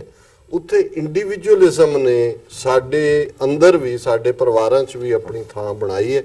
ਅੱਜ ਅਸੀਂ ਆਪਣੇ ਮਾਪਿਓ ਨੂੰ ਇੱਥੇ 올ਡ ਹੋਮ ਜਾਂ ਦੂਸਰਿਆਂ ਦੇ ਵਿੱਚ ਜਮ੍ਹਾਂ ਕਰਵਾਉਂਦੇ ਹਾਂ। ਇਸ ਕਿਸਮ ਦੀਆਂ ਸਟੋਰੀਜ਼ ਪਾਕਿਸਤਾਨ ਔਰ ਭਾਰਤ ਦੇ ਹਵਾਲੇ ਨਾਲ ਵੀ ਸਾਹਮਣੇ ਆਉਂਦੀਆਂ ਨੇ, ਜਿਹਦੇ 'ਚ ਉਹ ਵਿਚਾਰੇ ਦੁਰਦਸ਼ਾ 'ਚ, ਕੁਛ ਨਹੀਂ ਚਾਹੀਦਾ ਮਾਪਿਓ ਨੂੰ। ਮਾਪਿਓ ਸਿਰਫ ਤੁਹਾਡਾ ਪਿਆਰ ਚਾਹੁੰਦੇ ਨੇ, ਉਹਨਾਂ ਦੇ ਕੋਲ ਸਭ ਕੁਝ ਹੈ। ਔਰ ਮੈਂ ਇਹ ਕਹਾਂਗਾ ਕਿ ਭਾਈ ਤੁਸੀਂ ਜਿੱਥੇ ਵੀ ਹੋ ਆਪਣੇ ਮਾਪਿਓ ਦੀ ਸਾਂਭ ਸੰਭਾਲ ਕਰੋ। ਜਿੱਥੇ ਵੀ ਤੁਸੀਂ ਹੋ ਉਹਨਾਂ ਨਾਲ ਸਿਰਫ ਇੱਕ ਦਿਨ ਬਿਤਾਉਣ ਦਾ, ਮਦਰਸ ਡੇ ਦਾ ਨਹੀਂ ਹੈ, ਉਹਨਾਂ ਨੂੰ ਆਪਣੇ ਕੋਲ ਲਿਆਓ, ਉਹਨਾਂ ਦੇ ਨਾਲ ਸਵੇਰ ਦੇ ਆਪਣੀ ਦਿਨ ਦੀ ਸ਼ੁਰੂਆਤ ਕਰੋ। ਸ਼ਾਮ ਨੂੰ ਆ ਕੇ ਉਹਨਾਂ ਦੇ ਪੈਰਾਂ ਦੇ ਕੋਲ ਬੈਠ ਕੇ ਉਹਨਾਂ ਦੀ ਅਸੀਸ ਲਓ। ਔਰ ਇਹ ਹੈ, ਉਹ ਹੈ, ਮੈਂ ਕਲੋਜ਼ ਕਰਾਂਗਾ ਪ੍ਰੋਫੈਸਰ ਮੋਹਨ ਸਿੰਘ, ਜਿਹੜੇ ਕਦੇ 47 ਤੋਂ ਪਹਿਲਾਂ 5 ਦਰਿਆ ਰਸਾਲਾ ਕੱਢਦੇ ਹੁੰਦੇ ਸਨ, ਪੋਠੋਹਾਰ ਨਾਲ ਉਹਨਾਂ ਦਾ ਸੰਬੰਧ ਸੀ। ਉਹਨਾਂ ਦੀ ਜਿਹੜੀ ਖੂਬਸੂਰਤ ਟ੍ਰਿਬਿਊਟ ਮਾਂ ਵਰਗੀ, ਮਾਂ ਨੂੰ ਉਹਨਾਂ ਨੇ ਦਿੱਤੀ ਹੈ, ਮੈਨੂੰ ਉਹਦਾ ਕੋਈ ਹੋਰ ਪੈਰਲਲ ਨਹੀਂ ਨਜ਼ਰ ਆਉਂਦਾ ਲਿਟਰੇਚਰ ਦੀ ਦੁਨੀਆ 'ਚ, ਜਿਹਦੇ 'ਚ ਉਹਨਾਂ ਨੇ ਕਿਹਾ ਕਿ ਮਾਂ ਵਰਗਾ ਕਣ ਛਾਵਾਂ ਬੂਟਾ ਦੂਜਾ ਨਜ਼ਰ ਨਾ ਆਏ, ਜਿਸ ਤੋਂ ਲੈ ਕੇ ਛਾਂ ਉਧਾਰੀ ਰੱਬ ਨੇ ਸਵਰਗ ਬਣਾਏ। ਬਾਕੀ ਕੁੱਲ ਦੁਨੀਆ ਦੇ ਬੂਟੇ ਜੜ ਸੁੱਕਿਆਂ ਮੁਰਝਾਉਂਦੇ, ਐ ਪਰ ਫੁੱਲਾਂ ਦੇ ਸੁੱਕਿਆਂ ਇਹ ਬੂਟਾ ਮੁਰਝਾਏ। ਮਾਂ ਦੀ ਜਾਨ ਆਪਣੇ ਬੱਚੇ ਬੱਚਿਆਂ 'ਚ ਅੜੀ ਹੁੰਦੀ ਹੈ। ਬਾਕੀ ਦੁਨੀਆ ਦੇ ਪਲਾਂਟਸ ਜਿਹੜੇ ਨੇ ਉਹ ਤਾਂ ਸੁੱਕ ਜਾਂਦੇ ਨੇ ਜੇ ਜੜ੍ਹਾਂ ਨੂੰ ਪਾਣੀ ਨਾ ਮਿਲੇ, ਪਰ ਇਹ ਮਾਂ ਉਦੋਂ ਸੁੱਕਦੀ ਹੈ ਜਾਂ ਉਦੋਂ ਜਿਹੜਾ ਉਸ ਪੀਣ 'ਚ ਜਾਂਦੀ ਹੈ ਜਦੋਂ ਬੱਚੇ ਬੱਚੀਆਂ ਤਕਲੀਫ 'ਚ ਹੁੰਦੇ ਨੇ। ਔਰ ਰੱਬ ਨੇ ਵੀ ਜਿਹੜੀ ਜੰਨਤ ਬਣਾਈ ਹੈ ਉਹਦੀ ਜਿਹੜੀ ਹੈ ਛਾਂ ਉਧਾਰੀ ਮਾਂ ਦੇ ਰੁੱਖ ਤੋਂ ਲਈ ਹੈ। ਸੋ ਮੈਂ ਸਮਝਦਾ ਵੀ ਅਸੀਂ ਆਪਣੇ ਮਾਪਿਓ ਦੇ ਨੂੰ ਗਲ ਨਾਲ ਲਾਈਏ ਔਰ ਉਹਨਾਂ ਦੀਆਂ ਅਸੀਸਾਂ ਲਈਏ, ਉਹਨਾਂ ਦੀਆਂ ਬਲੇਸਿੰਗਸ ਲਈਏ। ਜੀ ਬਿਲਕੁਲ। ਸੋ ਜਿਹੜੇ ਸਾਡੇ ਦਰਸ਼ਕ ਇਸ ਵਕਤ ਸਾਡੇ ਨਾਲ ਜੁੜੇ ਹੋਏ ਆ, ਸਾਰਿਆਂ ਨੂੰ ਇਸ ਪਲੇਟਫਾਰਮ ਤੋਂ ਮਦਰਸ ਡੇ ਦੀ ਇੱਕ ਵਾਰ ਫਿਰ ਮੁਬਾਰਕਬਾਦ ਵੀ। ਤੇ ਜਿਹੜਾ ਮੈਸੇਜ ਅੱਜ ਦਾ ਹੈ ਉਹ ਕਨਕਲੂਡਿੰਗ ਕਮੈਂਟ ਦੇ ਵਿੱਚ ਮਦਰਸ ਡੇ ਤੇ ਤੁਸੀਂ ਸੁਣਿਆ ਹੈ ਡਾਕਟਰ ਸਲੀਮ ਮਲਿਕ ਸਾਹਿਬ ਤੋਂ ਵੀ ਤੇ ਡਾਕਟਰ ਅਮਰਜੀਤ ਸਿੰਘ ਤੋਂ। ਮੈਂ ਉਮੀਦ ਕਰਦਾ ਕਿ ਅੱਜ ਦੀ ਇਹ ਜਿਹੜੀ ਸਾਰੀ ਸਾਡੀ ਗੱਲਬਾਤ ਸੀ, ਵਿਚਾਰ ਚਰਚਾ ਸੀ, ਤੁਹਾਨੂੰ ਜ਼ਰੂਰ ਪਸੰਦ ਆਈ ਹੋਵੇਗੀ। ਇਦਾਂ ਦੀਆਂ ਹੀ ਡਿਸਕਸ਼ਨਸ ਲੈ ਕੇ ਦੁਬਾਰਾ ਫਿਰ ਤੁਹਾਡੇ ਰੂਬਰੂ ਹੁੰਦੇ ਰਹਾਂਗੇ। ਅੱਜ ਦੇ ਸ਼ੋਅ ਦੇ ਵਿੱਚ ਇੱਥੇ ਹੀ ਇਜਾਜ਼ਤ ਚਾਹਾਂਗੇ ਜੀ। ਦੁਬਾਰਾ ਫਿਰ ਤੁਹਾਡਾ ਦੋਵਾਂ ਦਾ ਵੀ ਬਹੁਤ ਬਹੁਤ ਧੰਨਵਾਦ, ਤੁਸੀਂ ਆਪਣਾ ਸਮਾਂ ਕੱਢ ਕੇ ਸਾਡੇ ਨਾਲ ਵਿਚਾਰਾਂ ਦੀ ਸਾਂਝ ਪਾਈ ਹੈ। ਸੋ ਵਿਊਅਰਸ, ਇੱਥੇ ਹੀ ਇਜਾਜ਼ਤ ਦਿਓ। ਦੁਬਾਰਾ ਫਿਰ ਸੋਮਵਾਰ ਨੂੰ ਤੁਹਾਡੇ ਨਾਲ ਮੁਲਾਕਾਤ ਹੋਵੇਗੀ। ਵਾਹਿਗੁਰੂ ਜੀ ਕਾ ਖਾਲਸਾ, ਵਾਹਿਗੁਰੂ ਜੀ ਕੀ ਫਤਿਹ।